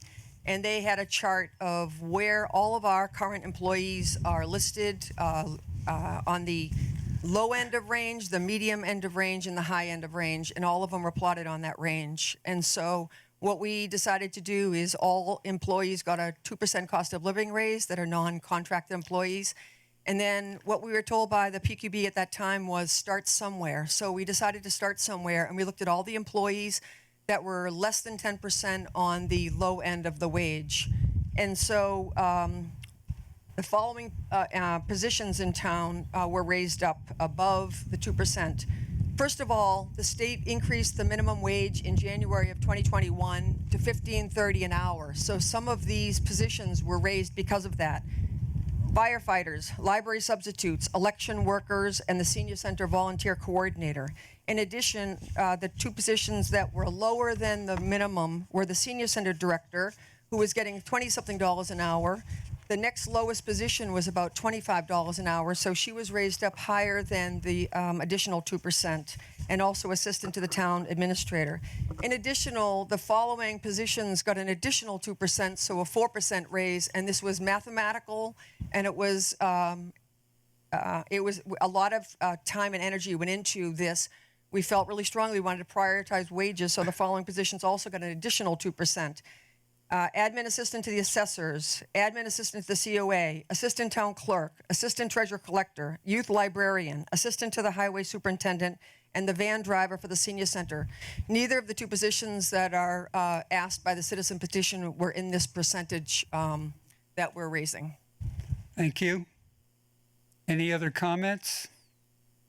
Come right up to the mic. Christine has made her... She started walking before you did. Christina Madsen, 40 Rattle Hill. Just a question, is this a one-time request or would it be a permanent increase in wages? Ed?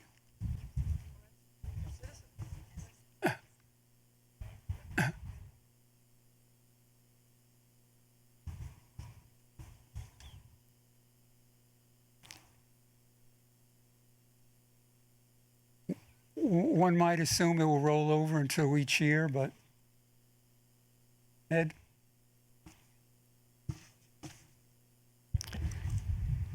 The salary of elected officials are voted every year at town meetings, so this would apply to this fiscal year.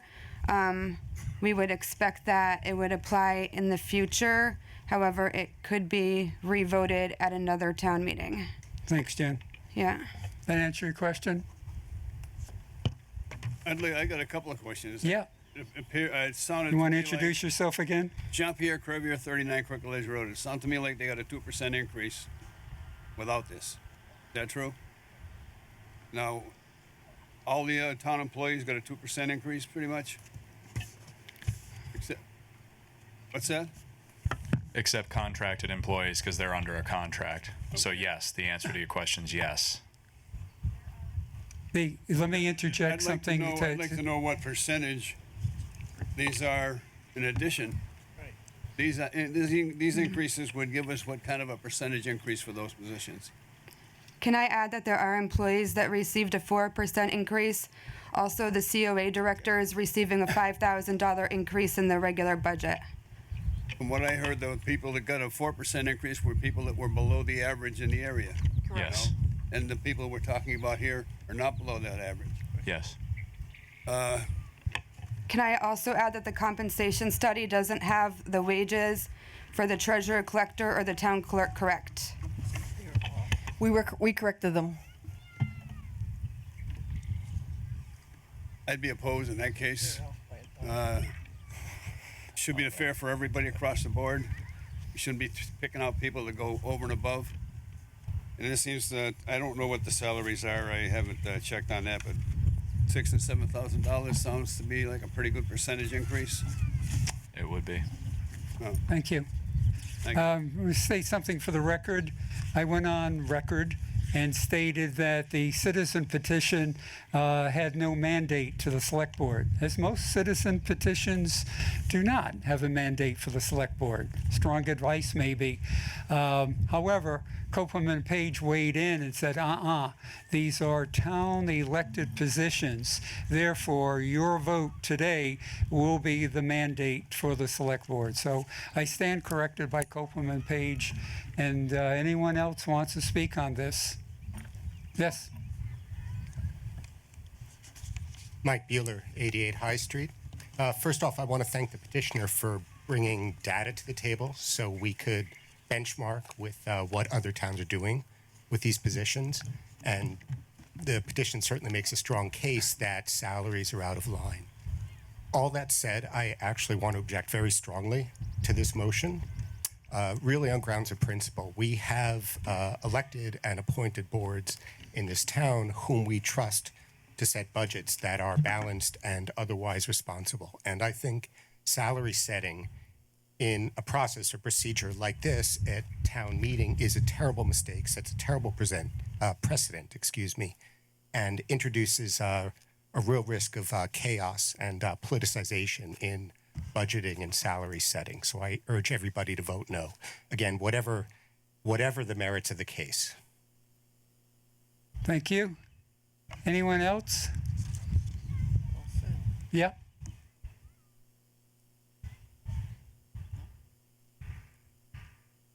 Press the button. Hello? Press the button where you see a green light around the button. Then you're good to go. How's that? A little closer.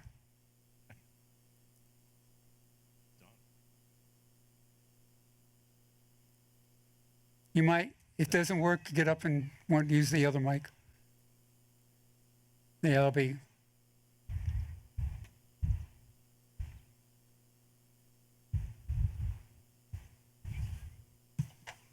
Just quickly.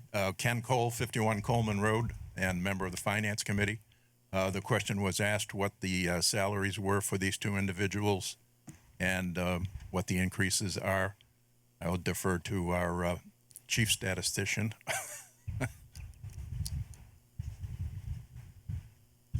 Mary Syriac, who's our clerk.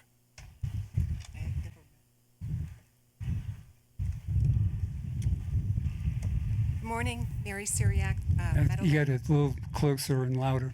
Mary Syriac, Meadow Lane, also a member of the Finance Committee. If the additional funds are added or adopted to the base budget, it would basically be a 15% increase for our treasurer collector, bringing the salary up to $65,755. For the town clerk would basically be a 19% increase, bringing the base budget salary up to $47,389.44. Thank you. Anybody want That information is incorrect. My salary would go up to about $58,000 per year. You need to be recognized when you speak. Sorry, Jennifer Day, Treasurer Collector. Any other comments, questions? Over here, Jim. Yep. Janet Kane, Glendale Road. I guess I noticed that the Finance Committee is not recommending it, and I was wondering if they could explain their reasoning. Thank you. You can stay at the table since you're answering a question. Assuming this microphone's working. You have a new mic, it should. Good. The simple reason that the Finance Committee is not in favor of this. Is the button pressed? Yes. Doesn't sound like it's No, on. the simple reason that the Finance Committee is not in favor of this is the percentages that were just mentioned, and as they relate to the rest of the employee base. Thank you. That answer your question?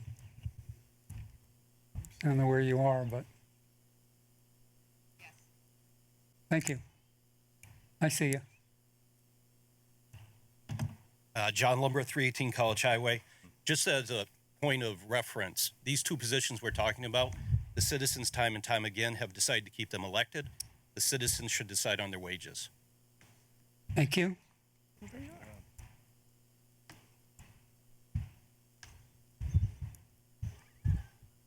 Sierra Simmons, 242 College Highway.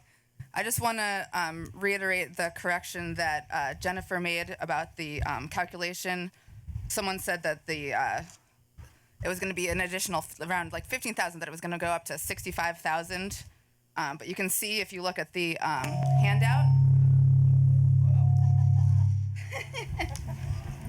It's approaching jet aircraft from Barnes. For the treasurer collector, if you look at the handout, the current salary is around 50,000, and they're only adding about 7,000, so it would only go up to about 58,000. I also just want to say I support this. We need to pay our people well if we want them to do an excellent job, and we're trusting them to handle all the things in the town, and I think we should go for it. Thank you. Anyone else? Seeing none, we'll go ahead. I do.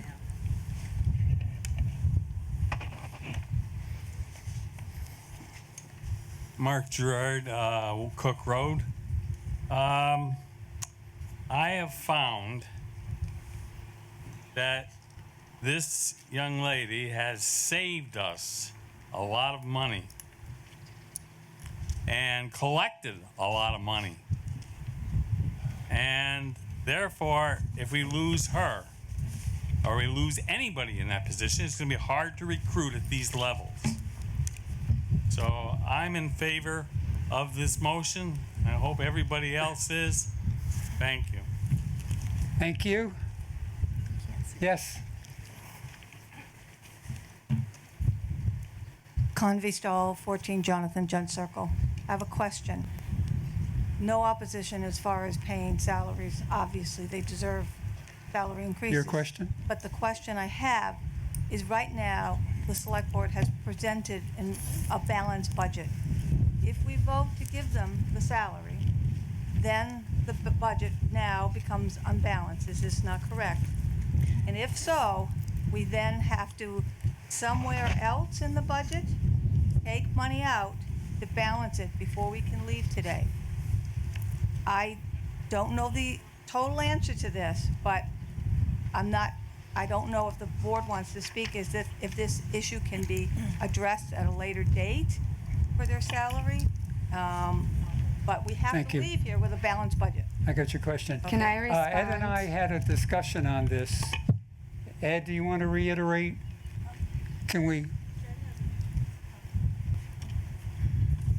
Ed, can we live outside of this afternoon with an unbalanced budget? Do we need to return to a special town meeting, or can it sort itself out? It's not my call, that's the select board's call. I'm not comfortable with an unbalanced budget. I mean, technically, yes, we could have one, but I'm not comfortable with that. I understand. But that's my personal feeling. Okay, thank you. Reedy, you had your hand up? You gotta stand up. No? No, I was just Mr. bringing, getting Ed's attention. Okay. Mr. Moderator? Mr. Moderator? Yes. Hi, Mary Syriac from Finance. I just want to ensure that I understand the motion. The balanced budget includes already a 3% increase. That brings the salary up to $59,583. The motion is asking for an additional $6,700. So if I'm understanding that correctly, then the salary will be $65,000, and that is an increase of 15%. I'm looking at the I'm sorry, no cross examinations. Hello? Jen? Jennifer Day, Treasurer Collector. The number she's referring to in the budget line is my assistant salaries. Yes, she's correct. I'm sorry. I apologize. She is correct. Okay. Sir? Sorry about that. I believe in paying our employees properly, and I think everybody needs a raise. I don't know what the cost of living is this year. I haven't been watching that stuff lately, but I think it's higher than 2%, just from what I've been seeing in the stores. And if we're going to give everybody a fair raise, then we should give everybody a fair raise. There's a lot of other employees we would hate to lose too. There's a lot of employees in this town that deserve more than 2%. If we don't have the money for it, then we got to figure out how to raise the money for it. We can't do it right here now because we got the money we've got now. But I would suggest that if our people are all underpaid, we start looking at that and we start looking at an override. If we really want to be good to our employees, let's do the overrides we need here in town. Thank you. Why do we stand away from the mic? I'm not picking on you, but everybody in this audience is standing respectively away from the mic. Just get right up to it. It's because we're afraid of you, Robert. Hello, my name is Bill Erickson. I live at 29 Walcott Road. I regretfully speak in opposition to this citizen's petition. I think what it has done for us is call attention to some perhaps underpaid, unappreciated people who are doing a terrific job. This is not about the people involved, nor for that matter the positions they hold. I'm greatly in sentiment with the person who spoke about procedure and the difficulty of taking this up in isolation. I feel that we should be making an appreciation gift to these folks by not passing the hat, but somehow we need to adjust their salaries. And I would be in favor of that in the long run, but to specifically put a certain amount of money, it calls us to compare with other percentages and the effect on the tax rate and so forth at an inopportune time. I just don't think this is an opportune time for that. And I believe that the Personnel Policies and Procedures Board can somehow take this sentiment into their consideration in the future about whether these positions are indeed worth what we would like to be able to pay them. So, thank you. Thank you. We're going to vote. Everybody's to stand up when you're ready to speak. 17 Glendale Road. Someone might have already asked this or answered this question, but did the Personnel Policy and Procedures Board weigh in on this matter? Or have any? I can answer that. Jennifer Day, Treasurer Collector. Because we're elected officials, the Personnel Policies and Procedures Board does not weigh in on our salary. Our salary is only voted at town meeting by the citizens of Southampton. We work for the citizens of Southampton. So. Thank you. Yeah. Answer your question? Great. Yes. Good. Okay, we're going to vote. We're going to vote. All those in favor of the salary increase for the town clerk and treasurer collector on the motion under Article 16, raise your cards. Opposed? Put the cards down. Wow, it's close. We're going to, no. I do this and to avoid counters when we don't need them, when it's visibly obvious.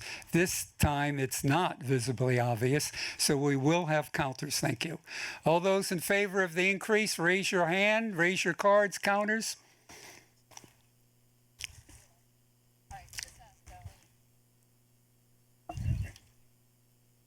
It's easier being indoors figuring out this, but The eye spreads out.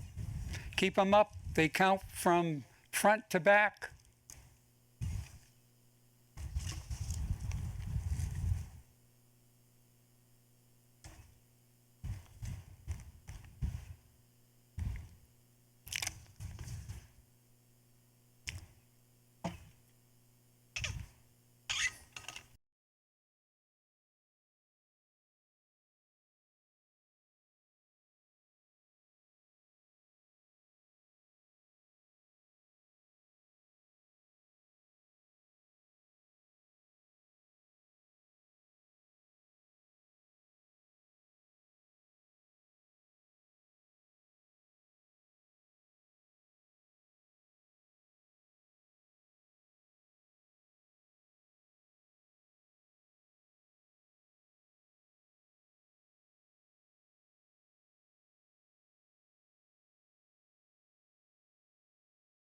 Hmm.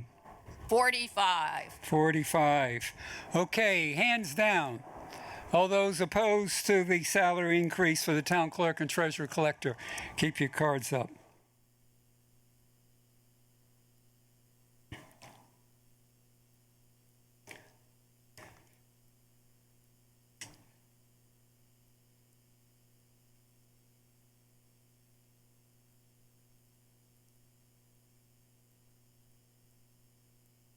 By the way, did you catch that second annual outdoor annual town meeting comment earlier?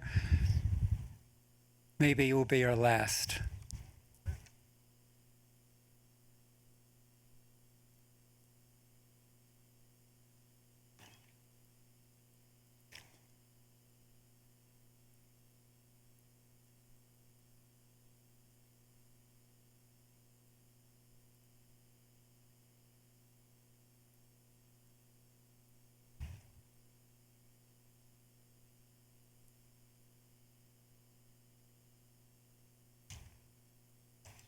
$39. 39.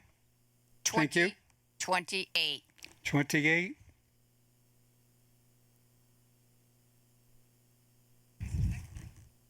It was close. The motion, 64 ayes, 67 nays. The motion for Article 16 fails to pass. May I hear a motion for Article 17? Mr. Moderator, I move that the town raise and appropriate $18,289,262 to fund all municipal departments and the public schools during fiscal year 2022 as shown in the town's annual operating budget for the fiscal year 2022, and to fix the salaries of all elected officials as shown and identified in the column labeled FY22 base budget non-override A from taxation, $17,500 from WPAT loan and $100,000 from ambulance fees. Motion made, or here a second? Second. Motion made and seconded, and here's where the moderator divides the question. We will not do all one solid single vote on the budget. We're going to break it up into sections like we do every year.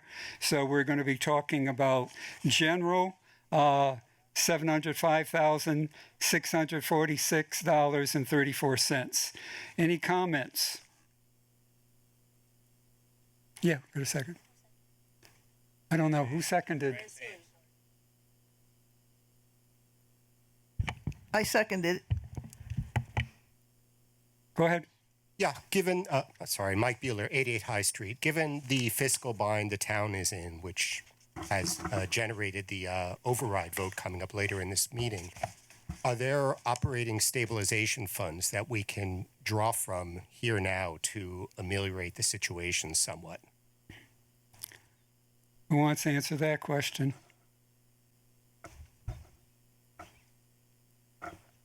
Yes, there are.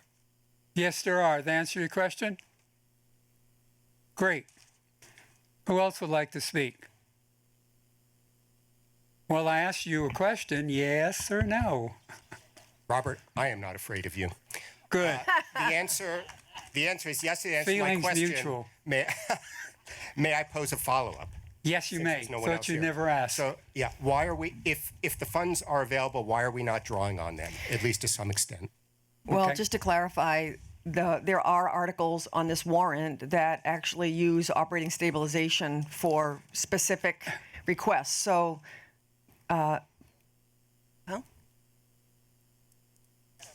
okay, yeah, capital stabilization. Maybe Jen would like to speak to the use of operational stabilization funds.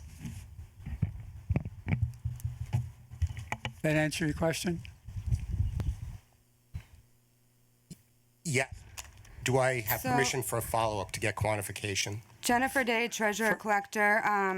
One of the reasons why we didn't use. Yeah, excuse me, Jennifer. You need to alert the moderator you're ready to speak. Oh, Rini asked me to speak, so okay. I missed Sorry. that. My apologies. Okay, now I was concentrating on Michael. I didn't want to upset him. Go ahead, Jennifer. Okay, so Jennifer Day, treasurer collector. One of the reasons why we didn't use operational stabilization to balance the budget is because right now we already have our bond rating isn't the best. Our bond rating determines the interest rates we're going to receive when going out for borrowing. And it was suggested that we don't have enough operational stabilization funds now compared to other municipalities.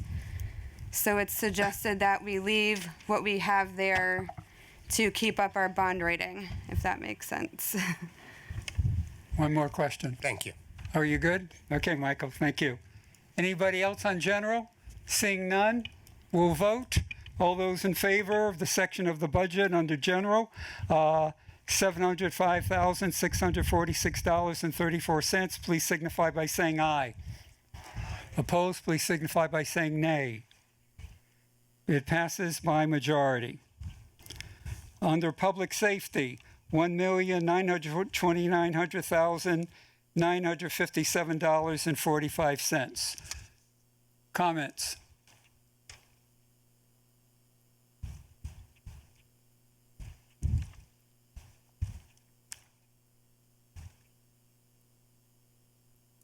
Seeing none? No comments, no questions? We'll vote. All those in favor of public safety and the general, the basic budget, $1,929,957.45, please indicate by saying aye. Opposed, please indicate by saying nay. The public safety budget passes unanimously. Education. $11,720,833.10. Comments?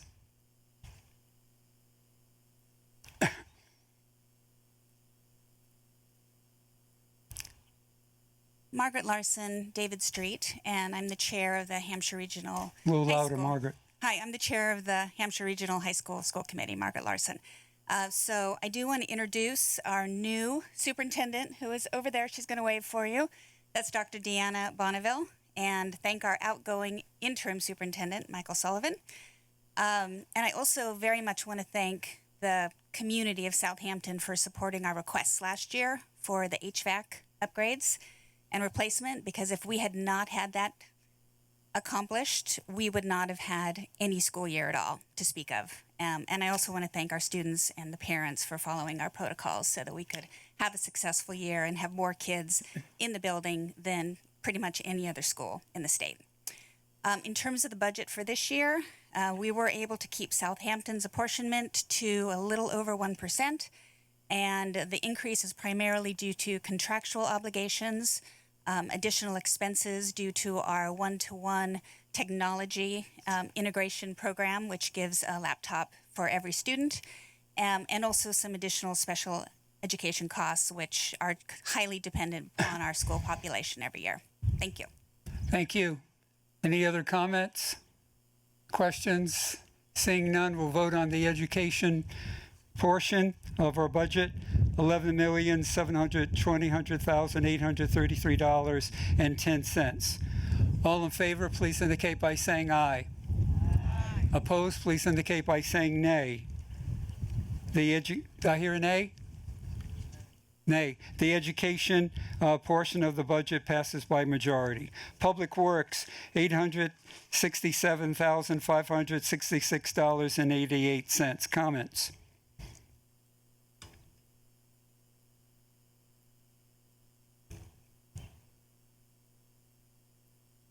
Any comments, questions? Seeing none, we'll vote. All in favor of that figure for Public Works, please indicate by saying aye. Opposed, please indicate by saying nay. It passes unanimously.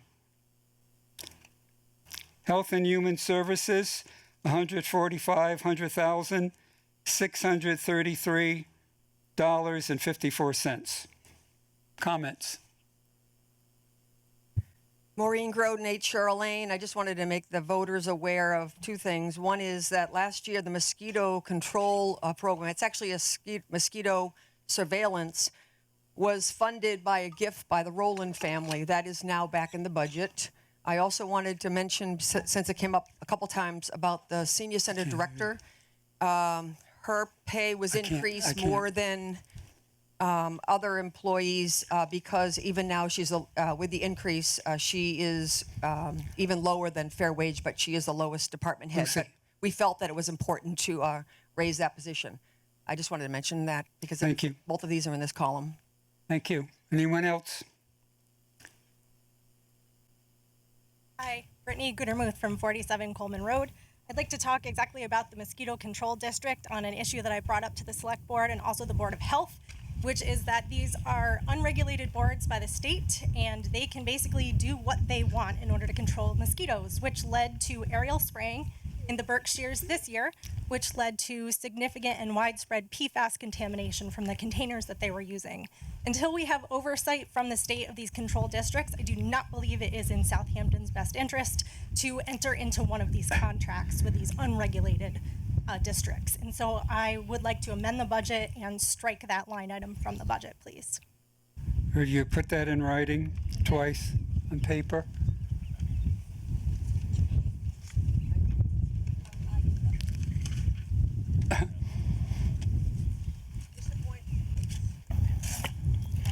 Yeah. Should I go up to there? All right, I'll go up there. Okay, one for me and one for her.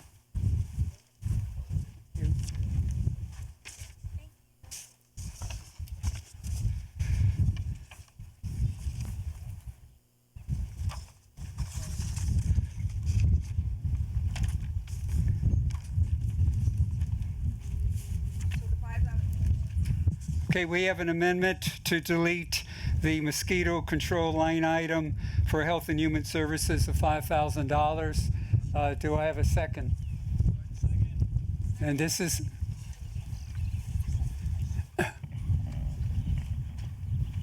This is an amendment. So we're only going to talk about the amendment and not the Health and Human Services budget. So you want to give your reasons again for the amendment. Once we vote on the amendment, we then go back to the section and whether it's amended or not. I missed that. You'd like me to reiterate? A little louder. Oh, sure. All right. So these mosquito control districts, there are 7 of them throughout the state, and they are not regulated by the State Mosquito Control Board. It's all very confusing. So basically, these districts can take action without the authority from the state, and they can do whatever they want to control the mosquitoes. And I know right now we're just testing for them, and that's wonderful. Someone should be testing to see if they're carrying mosquito-borne diseases. We don't want those in town.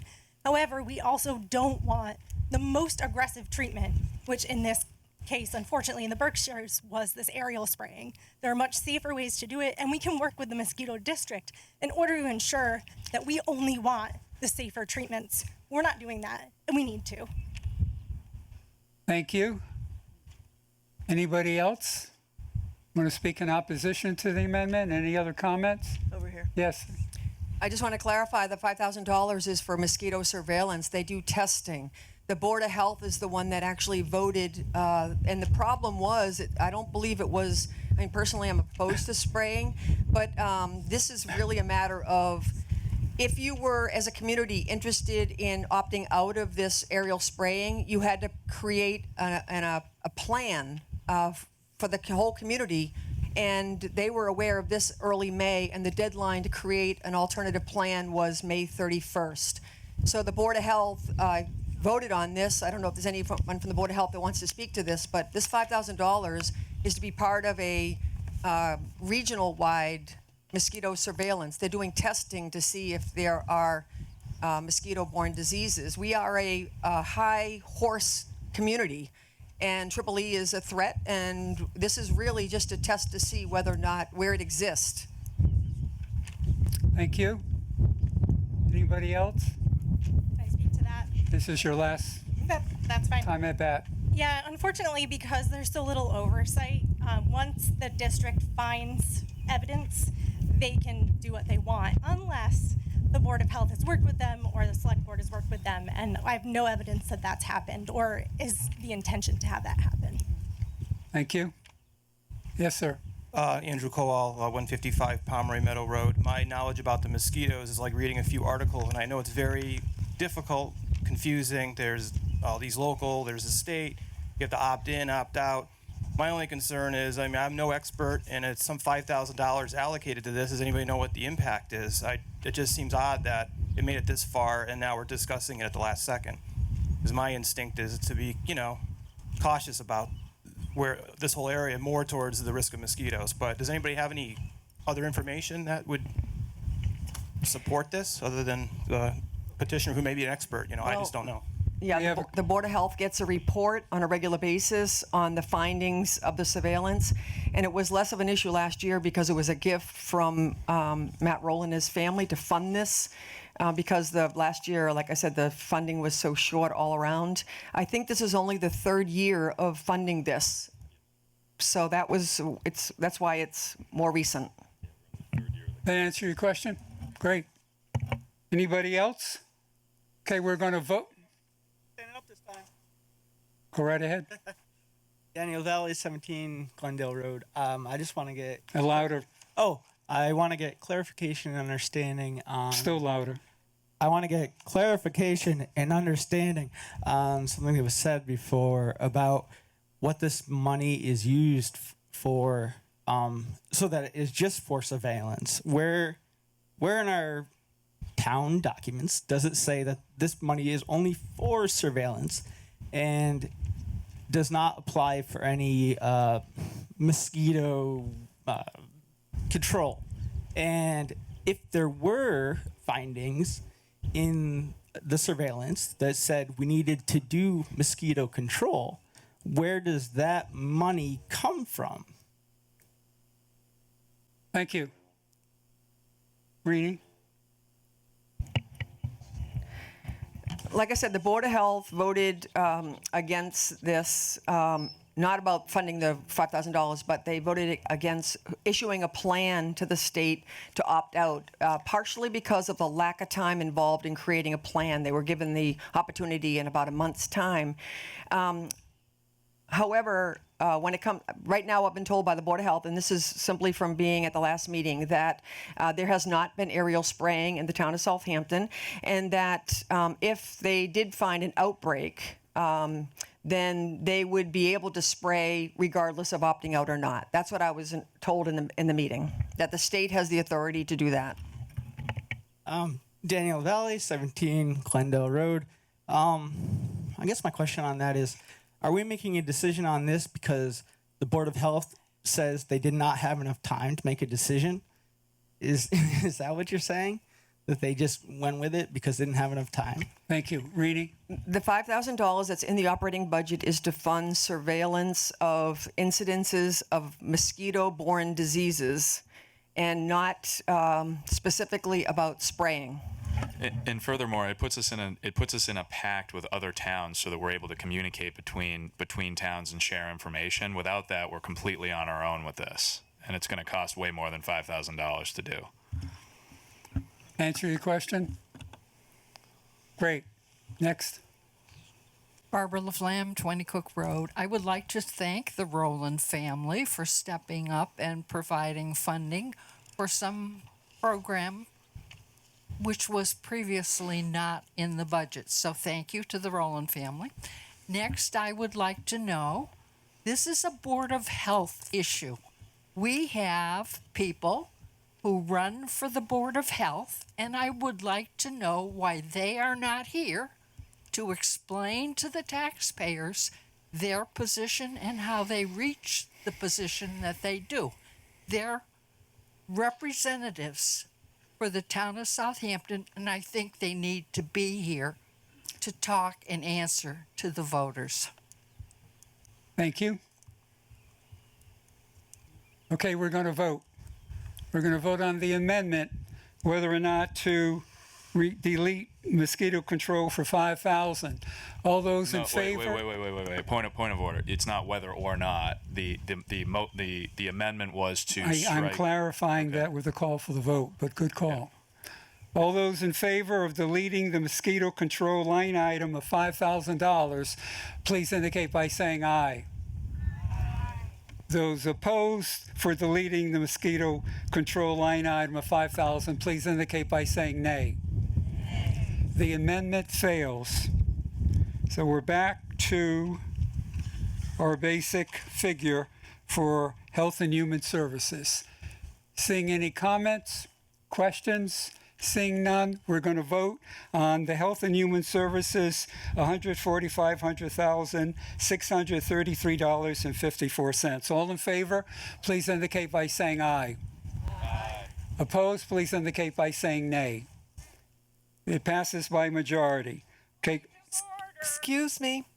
Cindy Cole, Coleman Road. I believe you quoted the wrong number, or my sheet has the wrong number.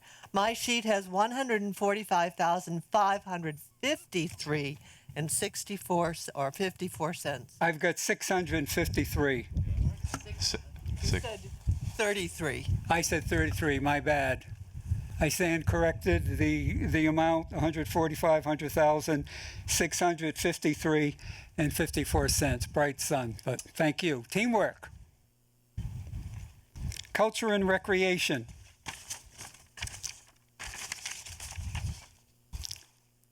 $359,16. Comments?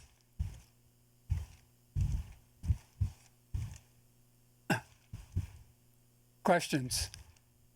Seeing none, we'll vote for the figure on culture and recreation. All in favor, please indicate by saying aye. Opposed, please indicate by saying nay.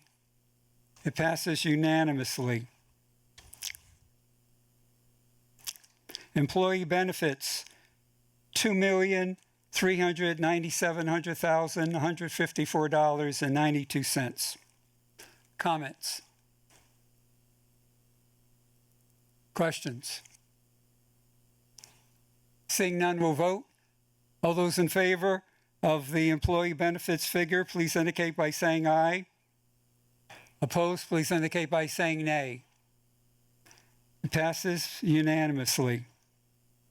Debt service principal, $300,989.00.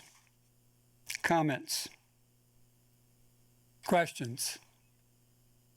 Seeing none, we'll vote. All in favor of the figure for debt service principal, please indicate by saying aye. Opposed, please indicate by saying nay. It passes unanimously. Debt service interest, $58,101.60. Comments? Questions? Seeing none, we'll vote. All in favor, please indicate by saying aye. Opposed, please indicate by saying nay. It passes unanimously. May I hear a motion for Article 18, please? Sure, I'll just do it. Move that the town raise. Okay.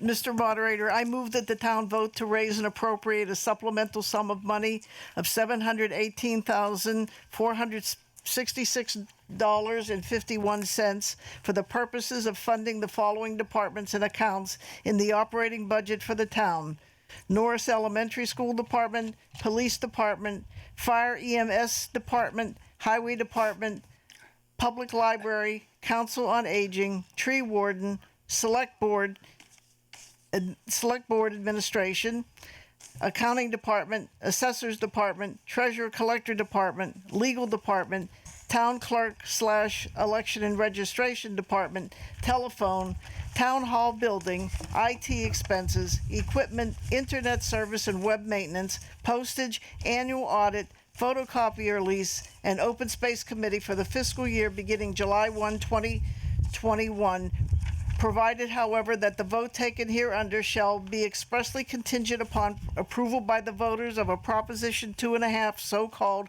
override question, allowing the town to raise the additional amount appropriated hereunder outside the limits imposed by said Proposition 2.5, all in accordance with Massachusetts General Law, Chapter 59, Section 21C, Item G. Motion made. Do I hear a second? Yep. Motion made and seconded, and it's prerogative of the moderator to divide the question, and we'll do that like we did the basic budget, and we have for years. So we're in column B, if you will, Budget B, override Budget B. For general, $742,811.59. Comments?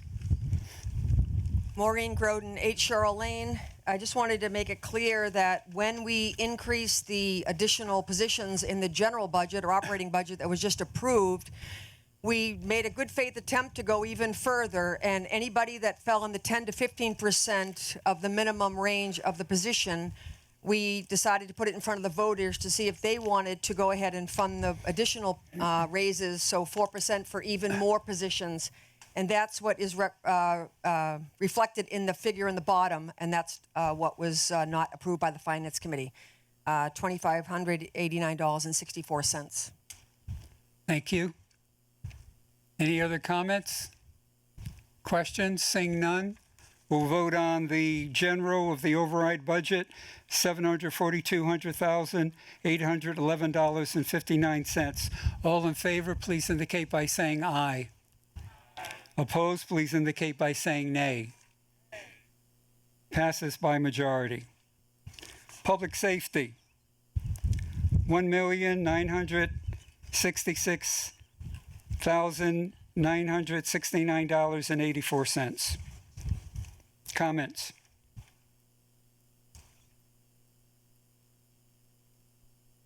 Questions? Seeing none, we'll vote on that portion of the budget for public safety. All in favor, please indicate by saying aye. Opposed, please indicate by saying nay. Passes by majority. Education, $12,228,709. Comments?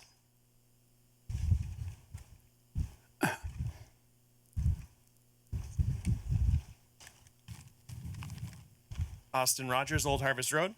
As a member of the school committee, I can't speak for the committee, but from my perspective as a member, I just wanted to offer some clarification as to why this number is so high. Initially, the committee passed a budget that was higher than the number if we were able to approve the override, which would help us to recover from learning loss that we experienced this year due to the pandemic. Then we were told that we needed to cut the budget that we wanted in order to give the children the education they deserve by cutting $688,000 out of our budget request.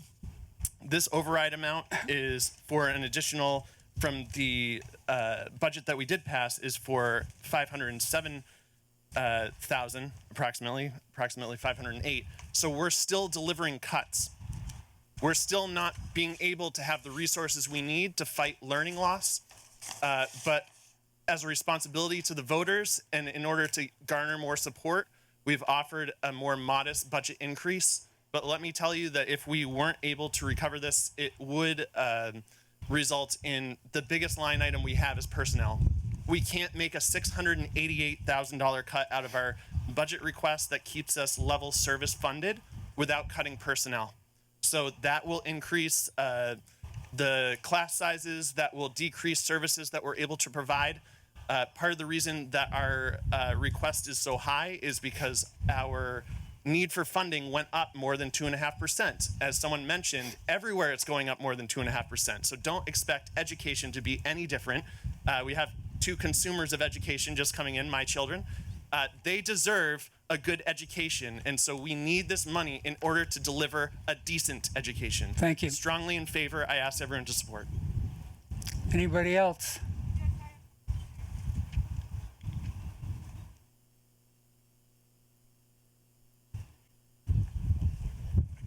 Hi, my name is Beth Patlin. I live on 34 Miller Avenue. I'm a former educator, and my daughter is now 35, and I've been hearing the same thing from the school since she was 5 years old. And I would just like to consider, why does Southampton have so many overrides? Thank you. Thank you.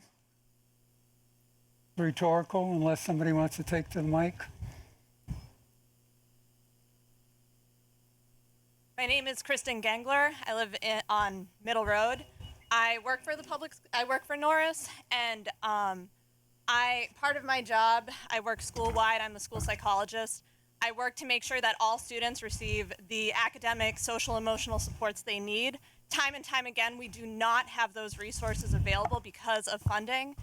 We are the 5th lowest funded district in the state of Massachusetts, and it is because overrides have not been passed in the past. So I am strongly in favor of supporting the override. Thank you. Good morning. Thank you, Mr. Moderator. Dylan Maudsley, 154 Fulmer Road. I'm strongly in support of the override of the budget. I would like to point out the first thing, obviously, this is not the passing the budget today, but bringing it to the voters of the town of Southampton to vote on this. A little louder. We are bringing this to the voters of the town of Southampton. Realistically, we're probably looking at less than 5% of the eligible voters in the town of Southampton here today, and I think it's important that the entire town have the opportunity to vote on this override budget. Couple things to cover as well. First, there's been one override, I believe, in the past 10 years, so just keep that in mind. Second, the numbers I saw as of April, consumer price index is up nearly 5%. Overall costs across the board are going up drastically. The school needs the money in order to properly fund itself. And unfortunately, what I've seen the cuts being towards special education. And the bigger problem there is not just not providing the services to the students that need it the most, but potential down the road costs to the school. Each student that we can provide services to in district is fairly low. An out-of-placement district, I'm guessing from my experience, has been between $40,000 and $60,000 per pupil per year. On top of that, if people choose to leave the district and school of choice, that's additional money that will be coming out of the school's budget in order to fund the everyday operating expenses. So while I understand no one wants to see their taxes go up, if we do not vote for this override, it will potentially only compound these issues. We'll be looking at overrides further down the road and only making the financial situation of the school worse. Thank you. Anybody else? Robert. You were first. Matt Rowland, 16 Mountain Road. I just want to say that I fully support this line item that we're talking about for education for most of the reasons that Dylan already cited. So he kind of took some of the wind out of my sails, but great job with that. The only correction to that is we've actually only passed one override north of 20 years. So the notion that we pass overrides in town a lot is unfounded. Thank you. Hi, Austin Rogers again. Just speaking to a previous figure noted. Like I said before, it takes about $5,000 to educate each child in town. If they're educated at Norris, each parcel in town, residential parcel has a little bit north of that they're giving in tax money. So most of the tax money for households that have one or more children is going to the education department before we can pay police, fire, or give the people in our town the salaries that they deserve. Also, that figure, 40 to 60,000, try $60,000 to $80,000 for an out-of-district placement for some special education students. That's why our costs are going up, because we're getting bills for $80,000 that include transportation costs, year-round education, and those students deserve those services, and we should give it to them, not only because we're legally mandated, but because it's the right thing to do. Those special education dollars do come away from general education students when we don't get overrides. Thank you. So it will be reallocated because we have to fulfill our government mandates. It's not our choice. We have to do what the law says. Thank you. Anybody else?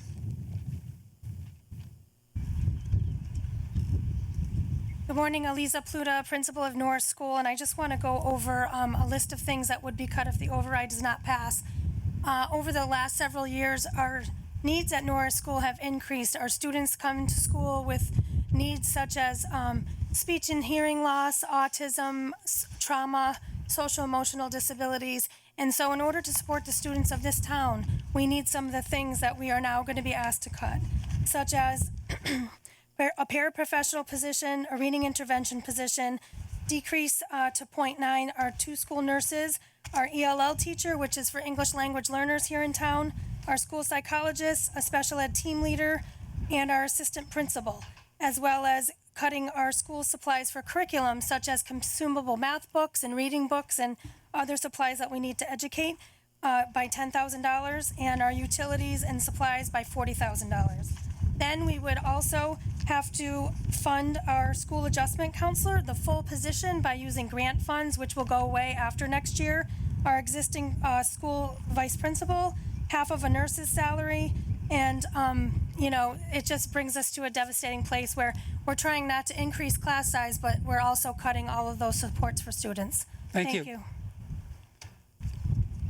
Robert. Yeah. Matt Rowland, 16 Mountain Road. I just want to state here that it is the obligation we are mandated to provide a public education for our students. If we are unable to do that, they can advocate and get that education elsewhere.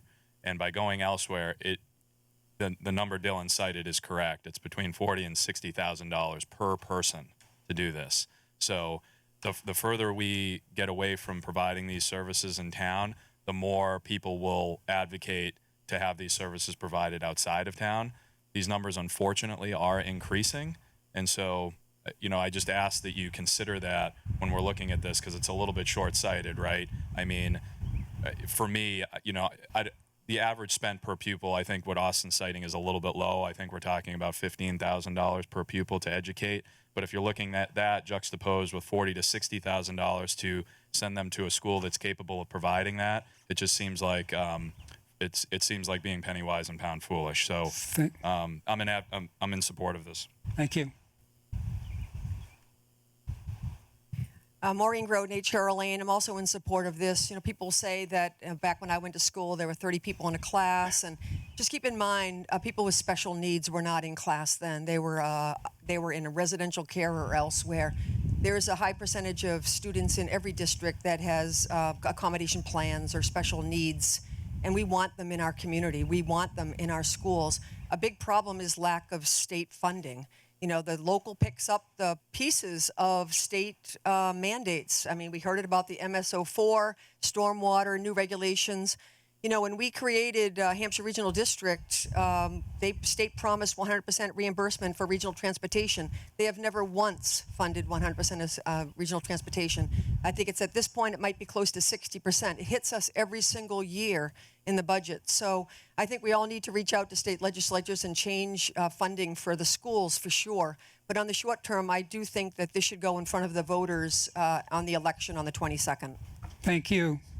We're going to vote. All those in favor of education section, $12,228,709, please indicate by saying aye. Opposed, please indicate by saying nay. It passes by majority. Public Works, $991,285.03. Comments? Questions? Seeing none, we'll vote. All those in favor of that figure for Public Works, please indicate by saying aye. Opposed, please indicate by saying nay. Passes by majority. Health and Human Services, $146,073.93. Comments? Questions?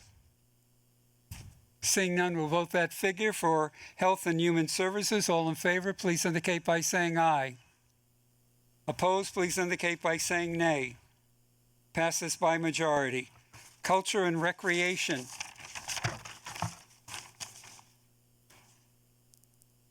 $175,633.60.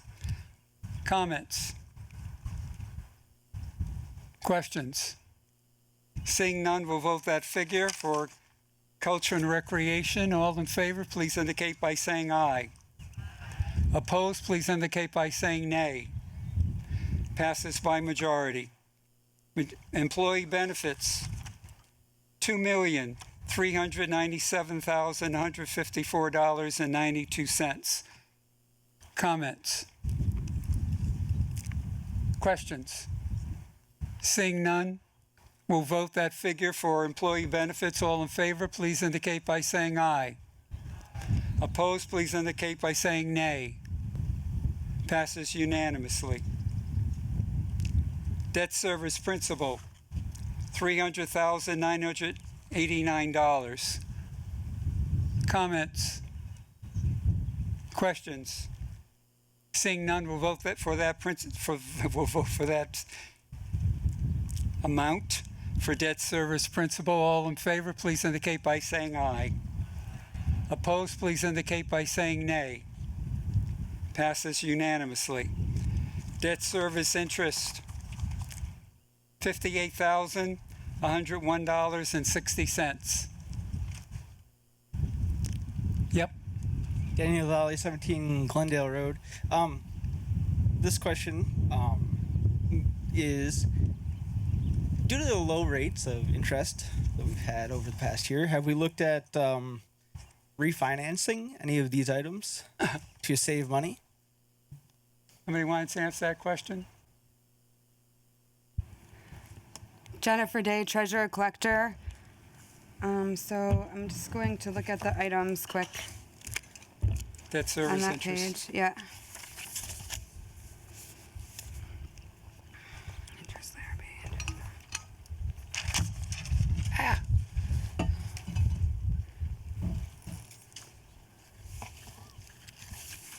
So Thank you.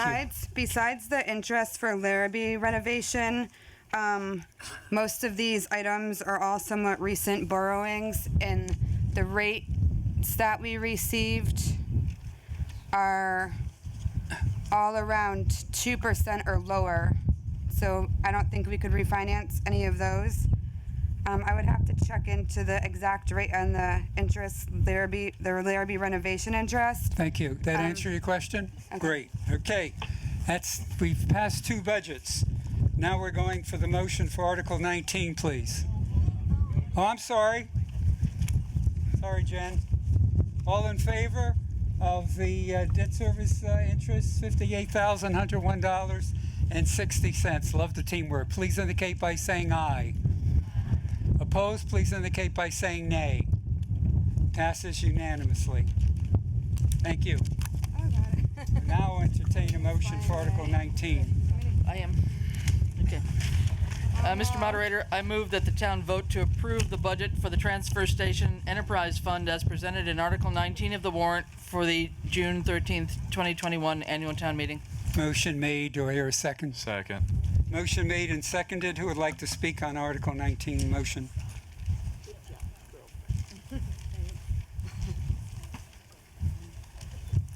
Mr. Moderator, this is the proposed budget for the Transfer Station Enterprise Fund, which runs from the fees generated from the transfer station, and this year would also use, say, $13,280 from their retained earnings account. Thank you. Anyone want to speak in opposition? Any comments, any questions? Seeing none, we'll vote on the motion for Article 19. All in favor, please indicate by saying aye. Opposed, please indicate by saying nay. It passes unanimously. May I hear a motion for Article 20, please? And by the way, we're on page 40.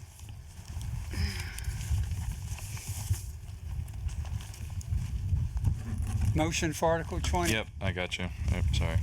Mr. Moderator, I move that the town vote to approve the budget of the Water Department Enterprise Fund as presented in Article 20 of the warrant for the June 13, 2021 annual town meeting. Motion made. Do I hear a second? I'll second. Who would like to speak on this?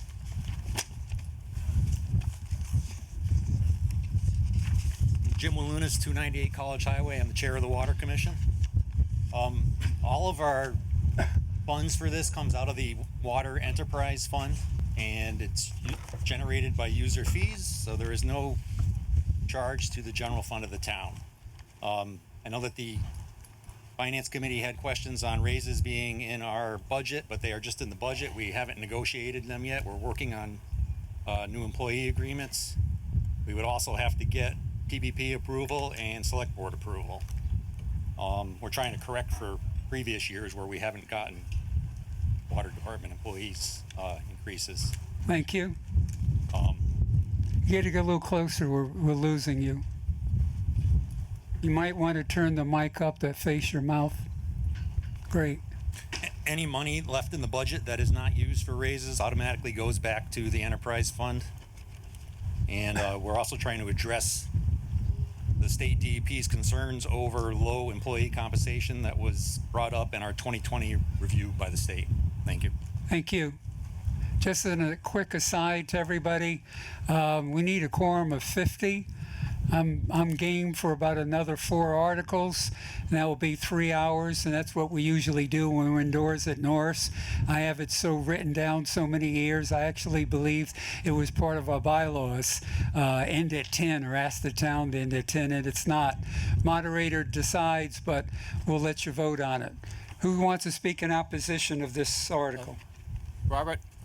Tim Gaudette, 138 Valley Road. I'm also on a water commissioner. I'm in support of this article. I've been a water commissioner for about... Hold on. Anyone who wants to speak in opposition? I just want to ask the Finance Committee why they're... Wait. I just want to ensure nobody wants to speak in opposition. Seeing none, you go ahead. Okay. Thank you. So I've been on the water commission for about 5 months, and I just want to say that the positions we're talking about, they're very technical positions. They require a lot of certifications and training.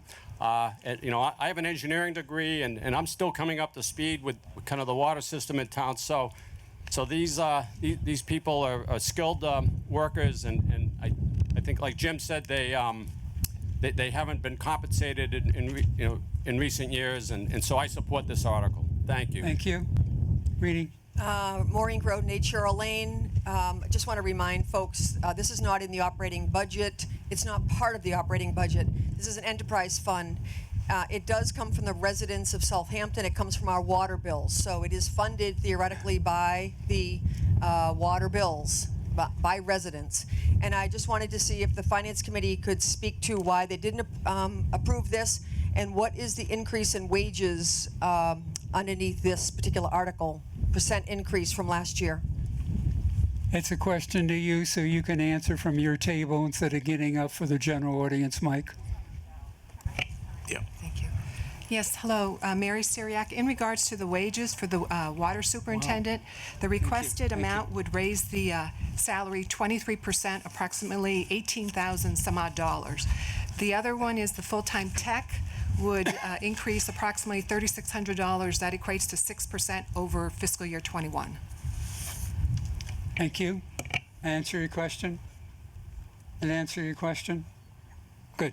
Great. Anybody else want to speak on this? Questions? Thoughts? Okay, we're going to vote on the motion on the Article 20. All in favor, please indicate by saying aye. Aye. Opposed, please indicate by saying nay. The motion for Article 20 passes by majority. Motion for Article 21, please.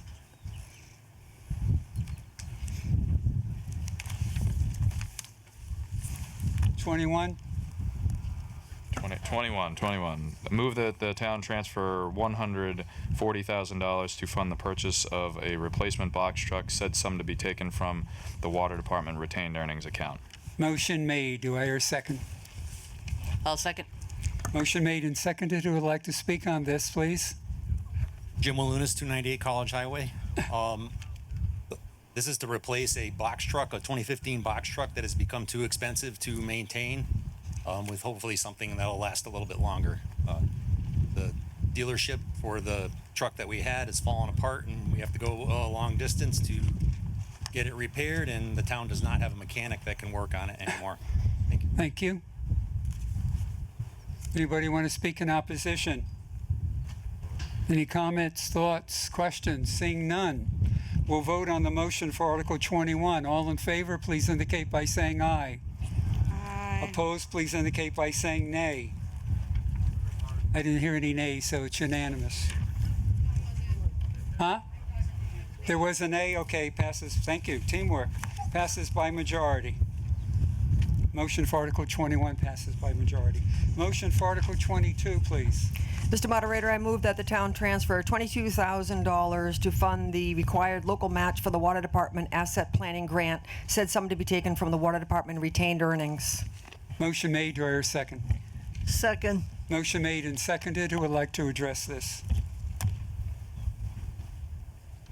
May as well just bring your chair up and park. Jim Walunas, 298 College Highway. This is a grant that we got for $109,000, and we have to come up with the $22,000 to match it to appease the grantees, or the grant givers. Thank you. Anyone want to speak in opposition?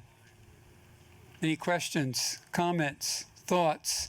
Seeing none, we're going to vote on the motion for Article 22.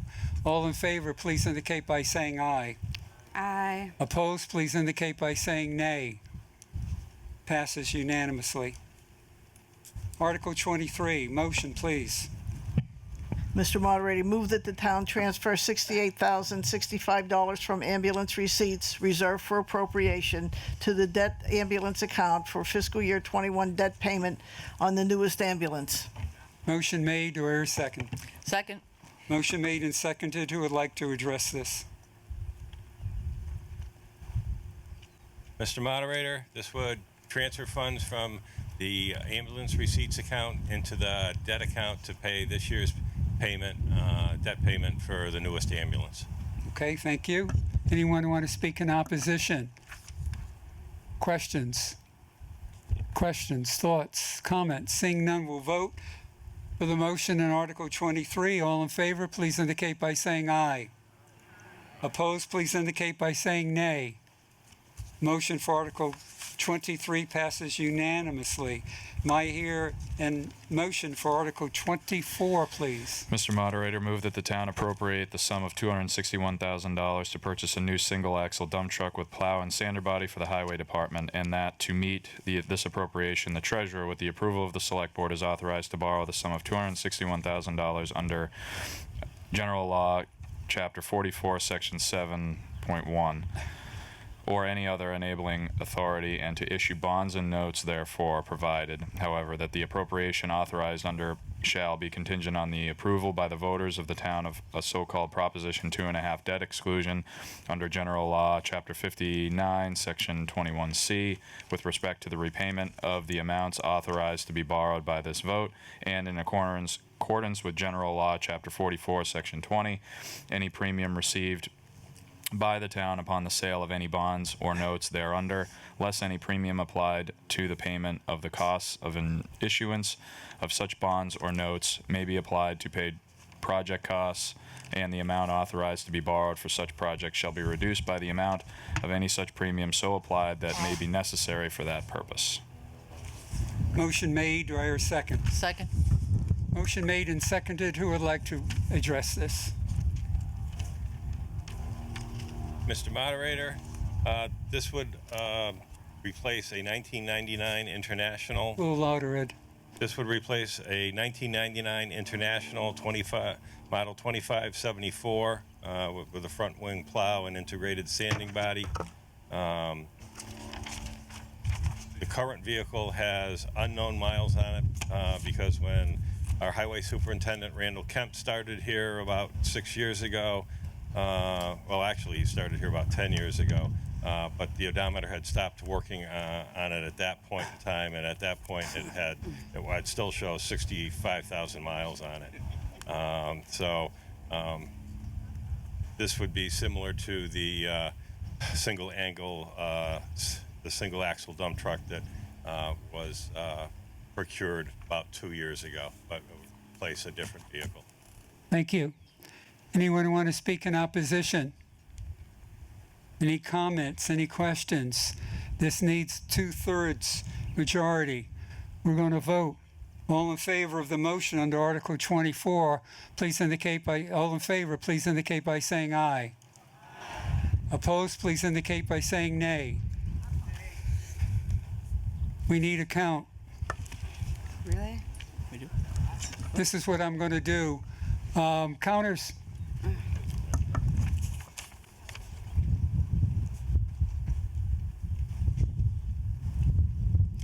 All those who voted nay, please raise your hand, your card. There's like 3 of them.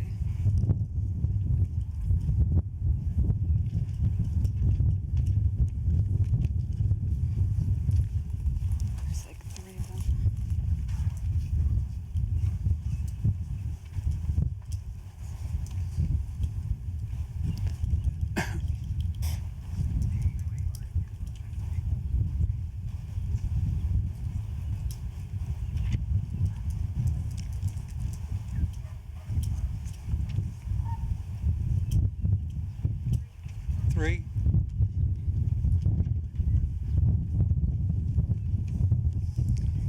All those in favor, please indicate by raising your cards. Don't count. That's a vast majority. We have 3 voted no, and the majority voted yes. So it meets our 2/3 majority. May I hear a motion for Article 25, please?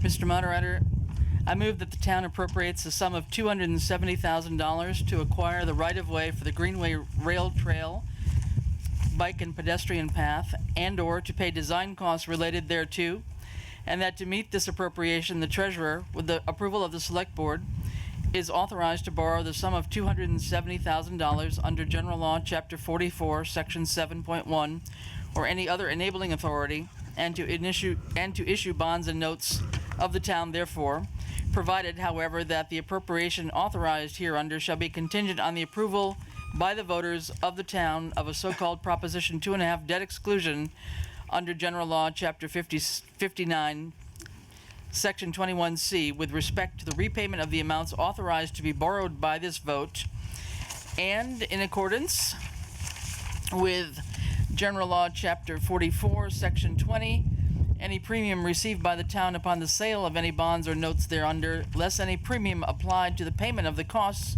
of issuance of such bonds or notes, may be applied to pay project costs, and the amount authorized to be borrowed for such project shall be reduced by the amount of any such premium so applied that may be necessary for that purpose.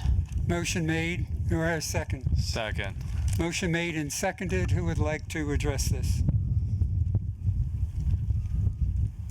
Good morning, Aaron Tauscher, Pomeroy Meadow Extension. I'm a member of Southampton's Greenway Committee. I'm here on behalf of the committee in support of Article 25 towards this temporary debt exclusion benefiting the project. Over the years, the committee has sought any and all opportunities for outside funding to minimize any financial burden to the town. Unsurprisingly, the demand for grant funds often outweighs the supply. Happy to confirm, of course, the recent awarding of $100,000, many of you saw, a state grant towards the acquisition of the initial 3.5-mile corridor. However, despite strong effort, or that's a result of strong efforts from multiple committees and our administration, of course. And I'd also like to note, via Mass Department of Transportation, they've allocated roughly $6 million in construction alone. That does have a deadline, so support from the town now is critically important, and it gets us significantly closer to showing real progress with this Greenway project. There will be some substantial financial support that will follow moving on beyond this step. So please consider approving this temporary debt exclusion now to allow this project to really take full advantage of financial resources moving forward. Thank you. Thank you. Anyone who want to speak in opposition? Any comments? Any questions? Seeing none, we're going to vote. We need a 2/3 majority.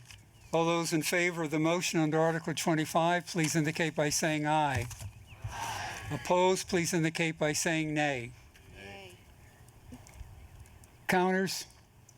Those who voted nay, please raise your hands and your cards.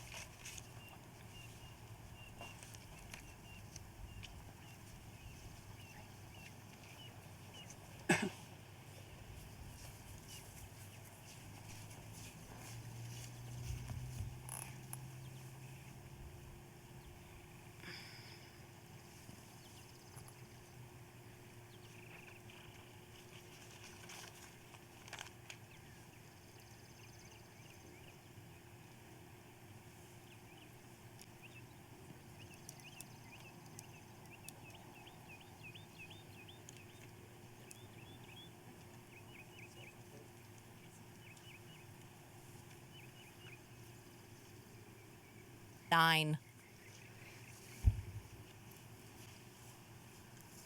0. All those in favor, please indicate by saying aye. The motion for Article 25 passes by majority with 9 voting no, and it therefore meets the 2/3 majority. Want me to do it? Yeah. Move that the town. Jace, hold on. Yeah. Jay Smith, would you come to the front, meet Chief?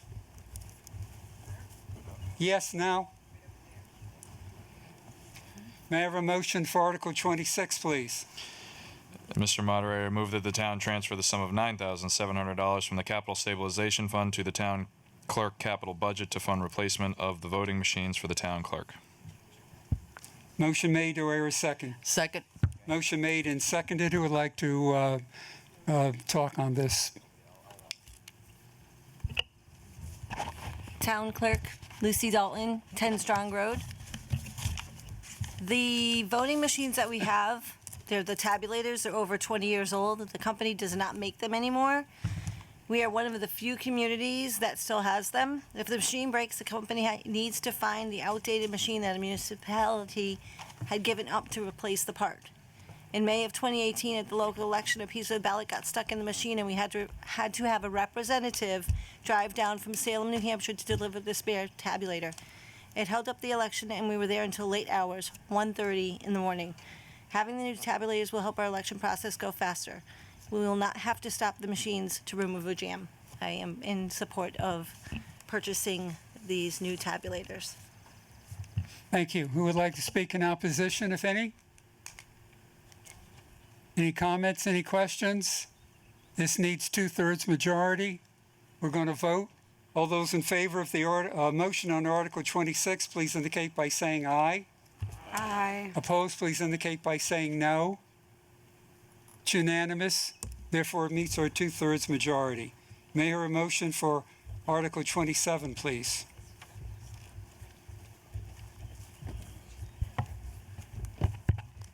Mr. Moderator, I move that the town transfer the sum of $6,995 from free cash to the town clerk capital budget to fund the purchase of the E-Code 360 software program for the town clerk. Motion made. Do I hear a second? Second. Who would like to speak on this? Lucy Dalton, Town Clerk, 10 Strong Road. This E-Code codification program is not for my office. It is for the community. We do not have a program where the community can go in and look at our general bylaws in a organized manner. You see the handout that I gave you. There's a process that we would follow. The benefits having this program would have a delivered code that is always accessible to the public. It will help keep our Southampton bylaws enforceable. It will improve transparency, and it will save money on our legal fees. I am in support of this program. Thank you. Also, the person that was supposed to speak could not be here because she thought it was yesterday and she couldn't come today. Who would like to speak in opposition on this, if any? Seeing none? Comments? Get up to the mic. Louder. We can't hear you. I don't think it's on. Go ahead.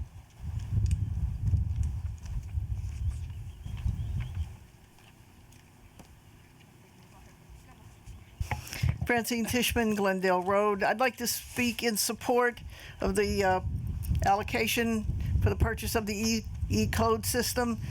Being on the bylaw committee, we realize, how important it is that our town be in compliance with all the state laws and regulations. And this system will do the automatic correlation between changing laws in the town and what our bylaws should be looking like, so that we're current. I think, and I'm hopeful, as Lucy said, that down the line it will end up saving us legal fees in terms of review of any bylaw changes that we want to make. Thank you. Any other comments, questions, thoughts? Seeing none, we're going to vote on the motion, Article 27. All in favor, please indicate by saying aye. Opposed, please indicate by saying nay. It passes by majority. Yes? Come forward, state your point of order. Cindy Palmer, 71 Glendale Road. This one. What do you need to have a motion for temporary adjournment and continuing? It's noon. I was just going to say that. Brilliant for you. Well, I'm way ahead of you, Robert. I was going to, well, it's noon, and I was going to break into the vote here, and I figured, let's wait until the vote. So, as promised, we will visit, do we continue to next Saturday, or do we continue on through the afternoon? We've done 3 hours. We've done our work. My thoughts will be, let's postpone to next Saturday, which we have to do anyway. But all in favor of postponing or continuing, adjourning, that's the word, to next Saturday here at 9 o'clock, please indicate by raising your hand. Robert, can I please interrupt? There are baseball games planned for next Saturday here. We didn't This isn't going to take much longer. Just finish it. Well, I'm just letting you know that there is baseball planned for next Saturday. Is that definite? I had someone. No, I want yes or no. I don't know, but there is baseball. That tells me you don't know. That's what I need to know. We don't know. So, so it's your vote. Do we continue to next Saturday? Raise your hands. We want to keep going? Raise your hands. All right, we're going to keep going.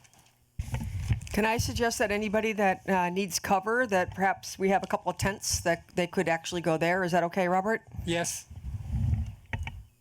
Yeah, please, your safety first. But we do need a quorum of 50, and I so commend you for staying through this. Last year we shortened it because of what was going on. Motion for Article 28, please. Yes, Mr. Moderator, I move that the town transfer the sum of $18,500 from free cash to the Edwards Library capital budget to fund the purchase and installation of a replacement boiler and hot water tank for the Edwards Public Library. Motion made. Do I hear a second? I'll second. Who's going to speak on this? I think it's obvious, like it needs a new boiler. Barbara Golden, Library Director. It's 26 years old. It's been leaking. It has temporary fixes where the guy comes in and puts stuff on it, and it's going to go anytime. Okay, anyone to speak in opposition? No, okay, nobody in opposition. I'll entertain questions. Working at? No. It is working. Oh, it did. All right. Brittany Gooder with 47 Coleman Road, and I just have a question because the motion does not make clear what type of materials will be used to replace what's there. Is there an opportunity, if this passes, to work with Barbara on what goes into the library? Anybody want to answer that? Yes. All right, thank you. You got it? Okay, good. Any other comments, questions? Seeing none, we're going to vote on a motion on Article 28. Simple majority. All in favor, please indicate by saying aye. Aye. Opposed, please indicate by saying nay. It passes unanimously. May I hear a motion for Article 29, please? Mr. Moderator, I move that the town transfer the sum of $13,000 from Capital Stabilization Fund to the police capital budget to fund the purchase and installation of 2 new replacement boiler furnaces with air conditioning for the police station. Motion made or a second? Second. Motion made and second. Who would like to address this? I'm on the Capital Committee, Matt Rowland, 16 Mountain Road. It's the same explanation as the library. The police station is obviously in the former town hall, and it is in desperate need of new boilers and AC units. Thank you. Anybody in opposition? Any other comments? Any other questions? Thoughts? Seeing none, we're going to vote on the motion for Article 29. Needs a 2/3 majority. All in favor, please indicate by saying aye. Aye. Opposed, please indicate by saying nay. Hearing none, it passes unanimously, meeting our 2/3 majority requirement. May I hear a motion for Article 30, please? Move that the town transfer the sum of $44,400 from the Capital Stabilization Fund to the Highway Capital Budget to fund the purchase of one new replacement one-ton truck with plow and drop-in sander for the Highway Department. Motion made or a second? Second. Motion made and seconded. Who would like to address this? Mr. Moderator, funding for this article.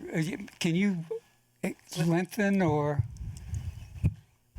Mr. Moderator, There you go. funding for this article would purchase one new one-ton Ford F-350 or equivalent with plow and a drop-in sander body. And this vehicle will replace a 2007 Chevrolet 3500 with 104,855 miles on it. Thank you. Anyone in opposition? Any comments? Any thoughts? Seeing none, we'll vote. All those in favor of the motion under Article 30, it needs a 2/3 majority. Please indicate by saying aye.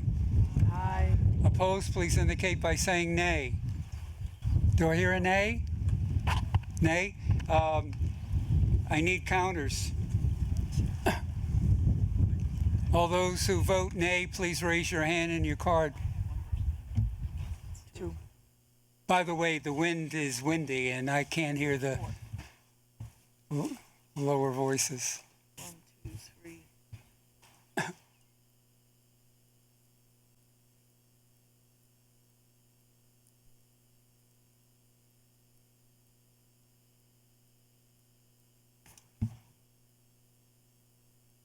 One. 5. 5. Okay. All those in favor of the motion, please indicate by saying aye. Aye. All right, that's a majority. We have 6 nays. It passes, and it meets our 2/3 majority. Article 31, motion, please. Mr. Moderator, I move that the town transfer the sum of $9,700 from the Capital Stabilization Fund to the Cemetery Capital Budget to fund the installation of new replacement water lines in the center cemetery. Motion made. Do I hear a second? Second. Motion made and seconded. Who would like to speak on this? Matt Rowland, Capital Committee. If it's possible, Robert, I'd like you to speak on it because Well, you're not the a most- moderator. Okay, then fine. Yes, Then I I will. have somebody coming to the mic. Thank you, Oh. Matt. Hi, I'm Judith Miller Conlon, 10 Douglas Road, and I'm the chair of the Cemetery Commission. And I really ask everyone's support for this.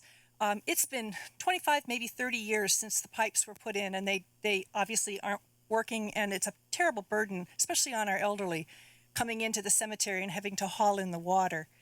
I think it would be a respectful thing to do for the cemetery and for the people of the town. This is probably the number one item that I get concerns about when people call.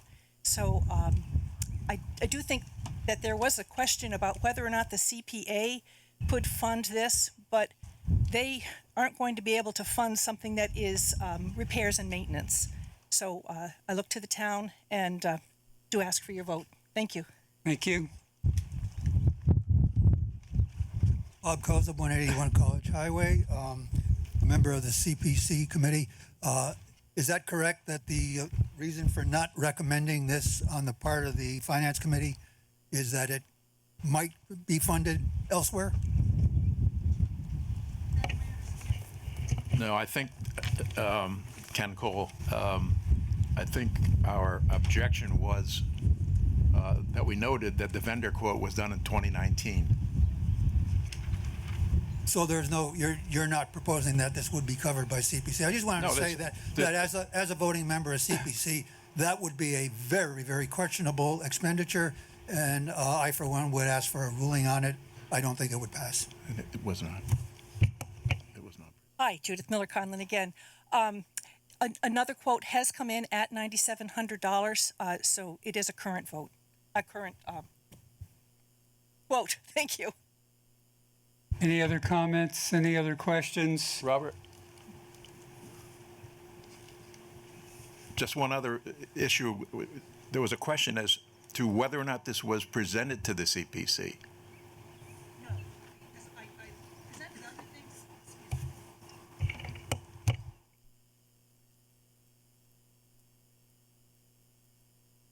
Over the years, I have made presentations to the Preservation Committee, and they've been very, very helpful, but they made it clear at the time that maintenance and repairs are not under their purview.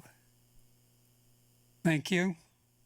Any other comments, questions? Seeing none, we're going to vote on the motion, Article 31. We need 2/3 majority. All those in favor, please indicate by saying aye. Opposed, please indicate by saying nay. We have a nay? Okay, the nays, counters, the nays, please raise your hands and your cards. I'm going to count the nays.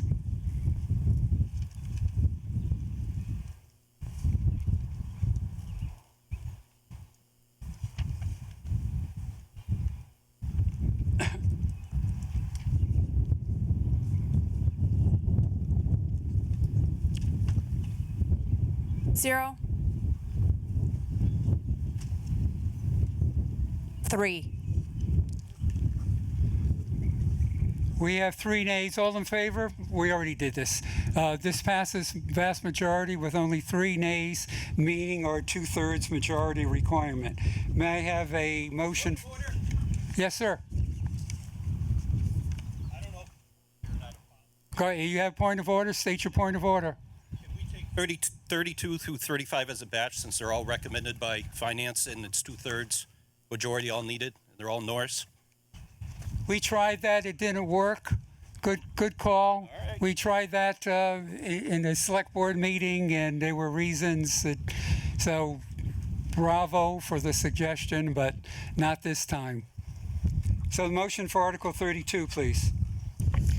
Mr. Moderator, move that the town transfer $9,000 from the Capital Stabilization Fund to the Norris School capital budget to fund replacement of the remaining broken sidewalk portions at Norris School. Motion made. Do I hear a second? Second. Who would like to speak on this?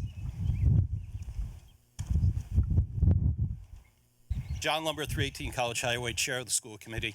This is a second phase of the ongoing sidewalk replacement in sections at Norris. Thank you. Anybody in opposition?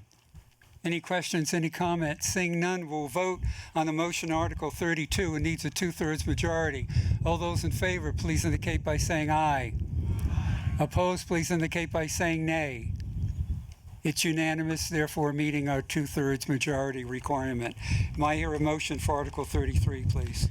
Mr. Moderator, I move that the town transfer $37,475 from the Capital Stabilization Fund to the Norris School capital budget to fund replacement of carpeting in more than 10 rooms at the Norris School. Motion made. Here is second. Second. Motion made. Who's going to speak on this, John?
Like to address this? Again, John Lumbra, this is a continuation of the roof repairs that were done and ensuring that the proper drainage happens from the flat top roof to prevent the water from coming inside the school. Thank you. Anybody in opposition? Any comments, questions? Seeing none, we'll vote on the motion for Article 34. It needs a 2/3 majority. All those in favor, please indicate by saying aye. Opposed, please indicate by saying nay. It's unanimous, therefore meeting our 2/3 majority requirement. Do I hear a motion for Article 35, please? Mr. Moderator, I move that the town transfer $5,910 from the Capital Stabilization Fund to the Norris School capital budget to fund the replacement of some classroom doors and door closures at the Norris School. Motion made. Do I hear a second? Second. Motion made and seconded. Who would like to speak on this? John Lumbra, these doors, the automatic closures, for example, when the fire alarm is triggered, the doors don't close. They have to be manually closed. This would complete the whole set at the school, and all doors would be up to current code. Thank you. Anybody in opposition? Any comments, questions, thoughts? Seeing none, we'll vote on the motion for Article 35. All those, it needs a 2/3 majority. All those in favor, please indicate by saying aye. Opposed, please indicate by saying nay. It's unanimous, thereby meeting our 2/3 majority requirement. Do I hear a motion for Article 36, please? Yeah.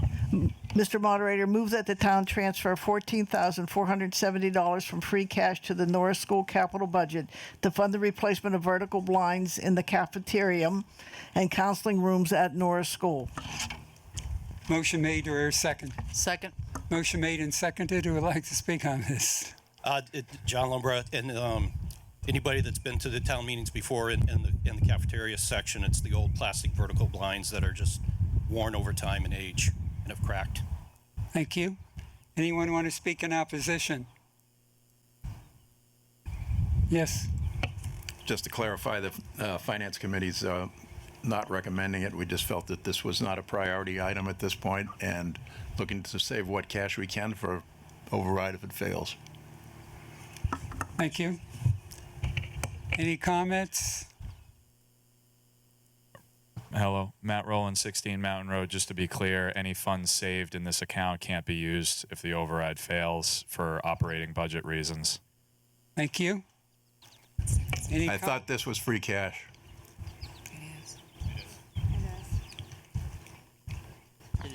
Thank you. Sorry, I retract. They could be, as this is coming from free cash, not capital stabilization. Okay. Any comments? Any questions?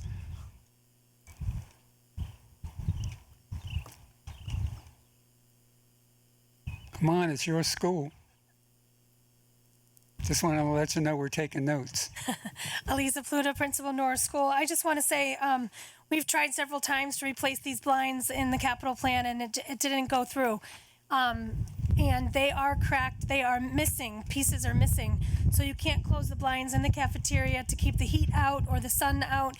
And we want to have productions or presentations in the cafeteria. You can't see the screen. You can't project anything onto the screen because of the amount of light that is let in to the cafeteria because of the blinds. Thank you. Thank you. Anybody else?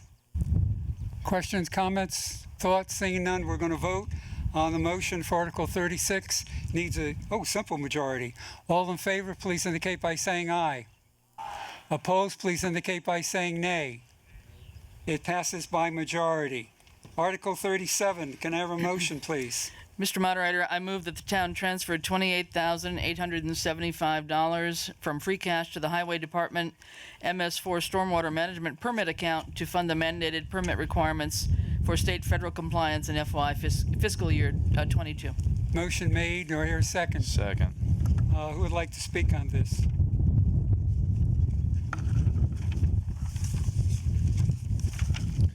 Mr. Moderator, this funding would provide the required funds for the fiscal year 22 operating budget portion of our requirements to the state to meet our MS4 state permit requirements. Thank you. Anybody in opposition on this motion?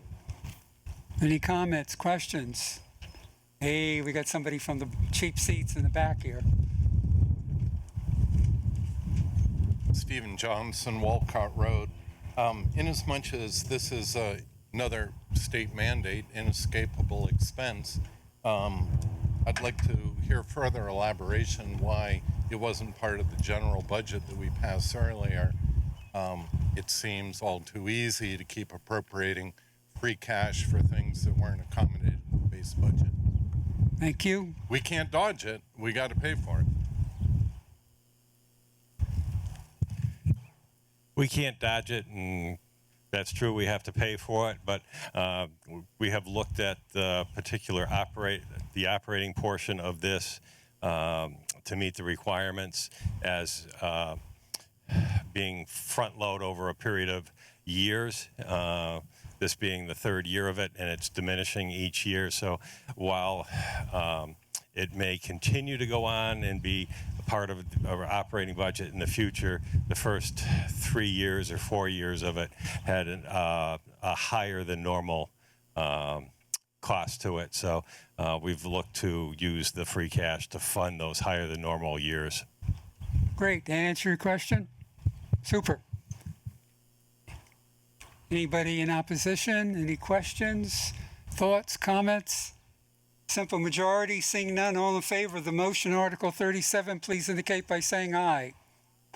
Opposed, please indicate by saying nay. I'm reading this right. Passes unanimously. May I hear a motion for Article 38, please? Mr. Moderator, move that the town vote to set the limitation on expenditures for each revolving fund to be established according to Article 38 of the warrant for the June 13, 2021 annual town meeting. Motion made, do I hear a second? Second. Motion made and seconded. Who would like to address this?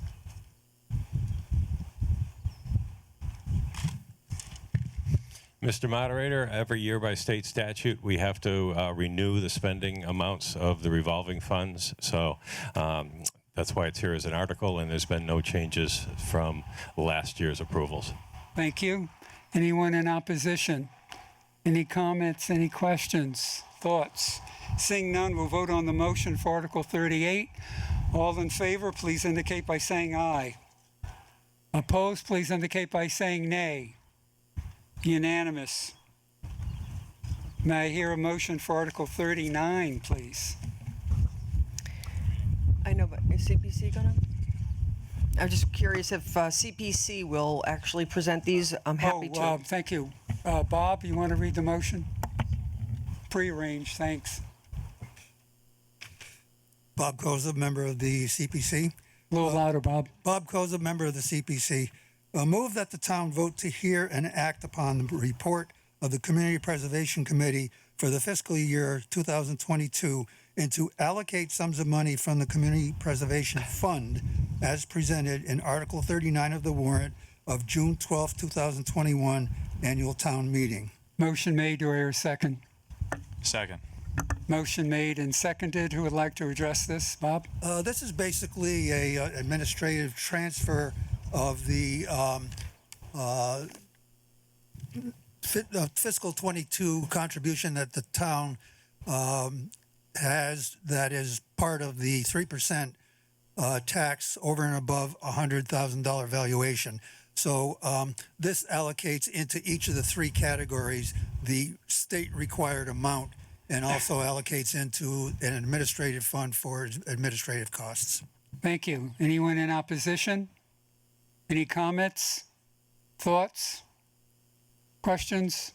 Seeing none, we'll vote on the motion for Article 39. All in favor, please indicate by saying aye. Opposed, please indicate by saying nay. It's unanimous. Motion for Article 40, please. He's going to read. Yeah, you better just pull up a chair. Well, if someone else from the library or anybody else wants to present, that's fine. They will. Move that the town transfer the sum of $6,240. Whoa, Article 40. 40. Oh, sorry. Way ahead. It's okay. Yeah, thank you.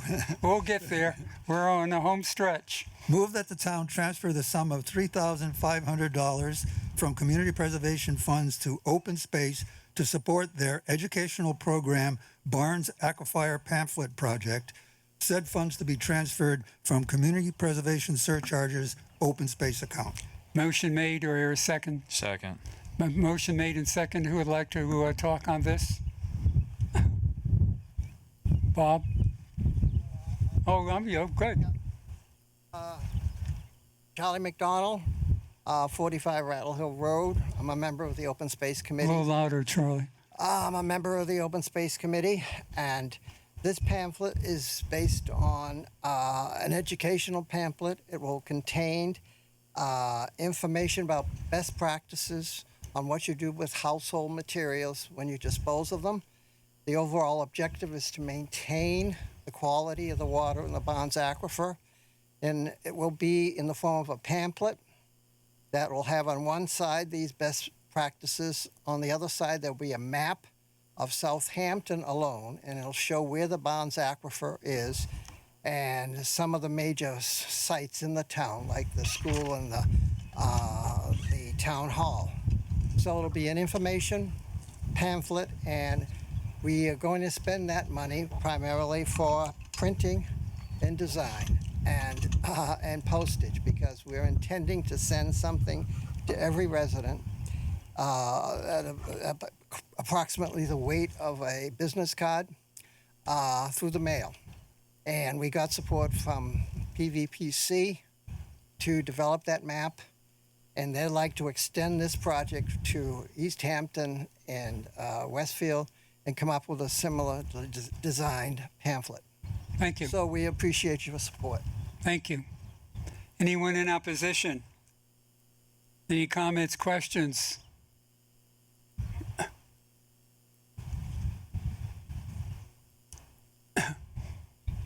Convy Stahl. No, Jonathan. I didn't recognize you. I recognized them. Thank you, Robert. One of the things that comes through is that we're going to spend $3,500 on funds that could be used for other things. I was a former member of the Barnes Aquifer Committee, and I can tell you right now that the amount of things that were discussed were not on that agenda. So I'm opposed. Thank you. You dropped something. Your foot's on it. Yes, Convy. Okay, Convy Stahl, Jonathan Judge Circle. Is this going to go on the town's website, or is this going to be digitized, because a lot of people would be more apt to look there? Okay, Charlie.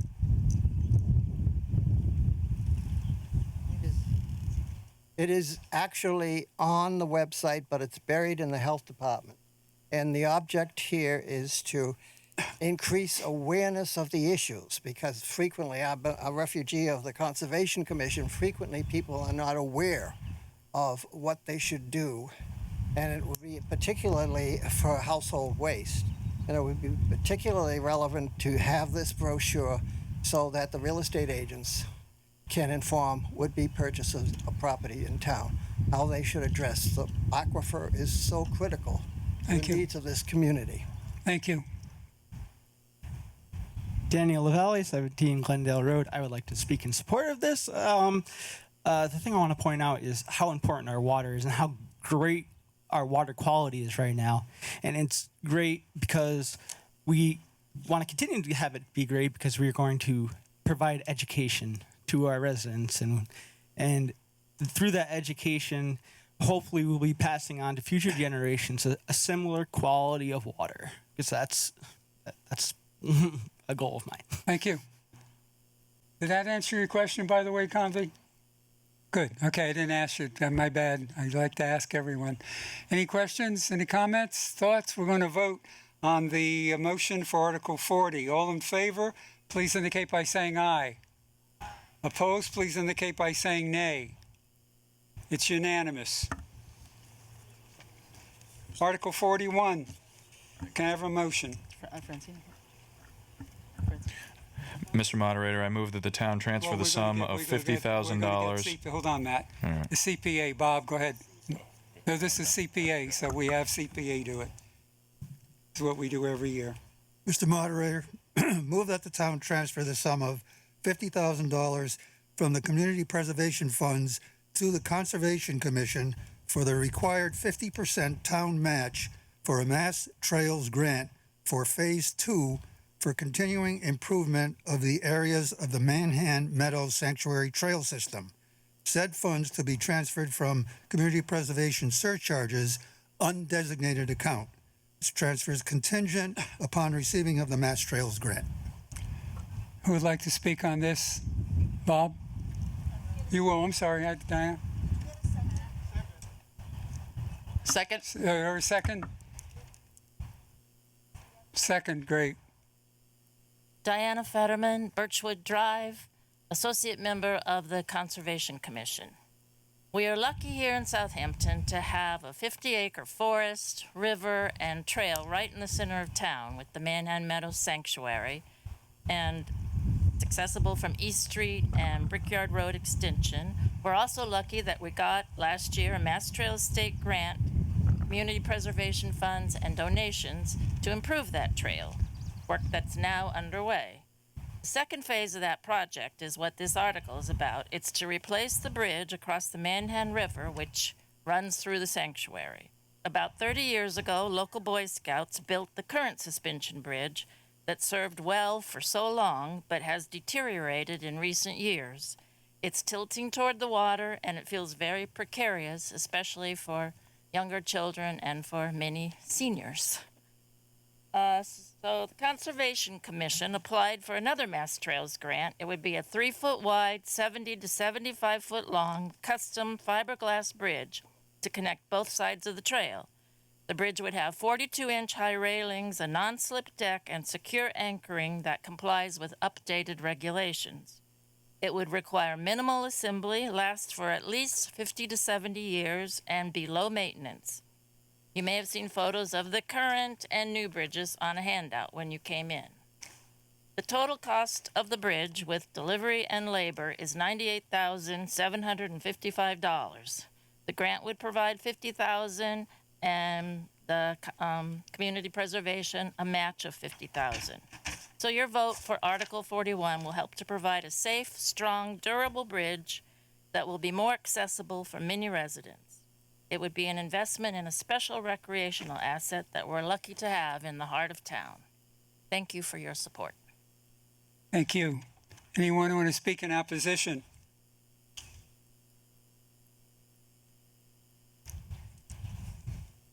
Any questions, any comments? We're going to vote on the motion for Article 41. All in favor, please indicate by saying aye.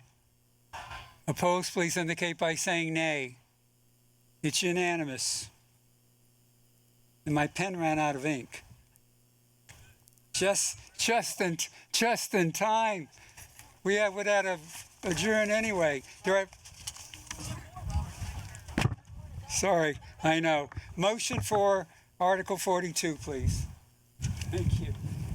Mr. Moderator, move that the town transfer the sum of $6,240 to the Edwards Public Library to continue placing historical resource material on the website http://historicalresourcesofsouthampton.org, or also available through the library website.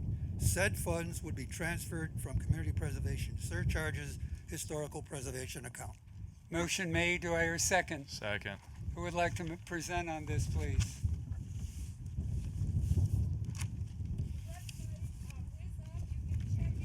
You got to get that mic and turn it down a little bit. Barbara, Library Director. The website is up, and you can access it from the website that was mentioned.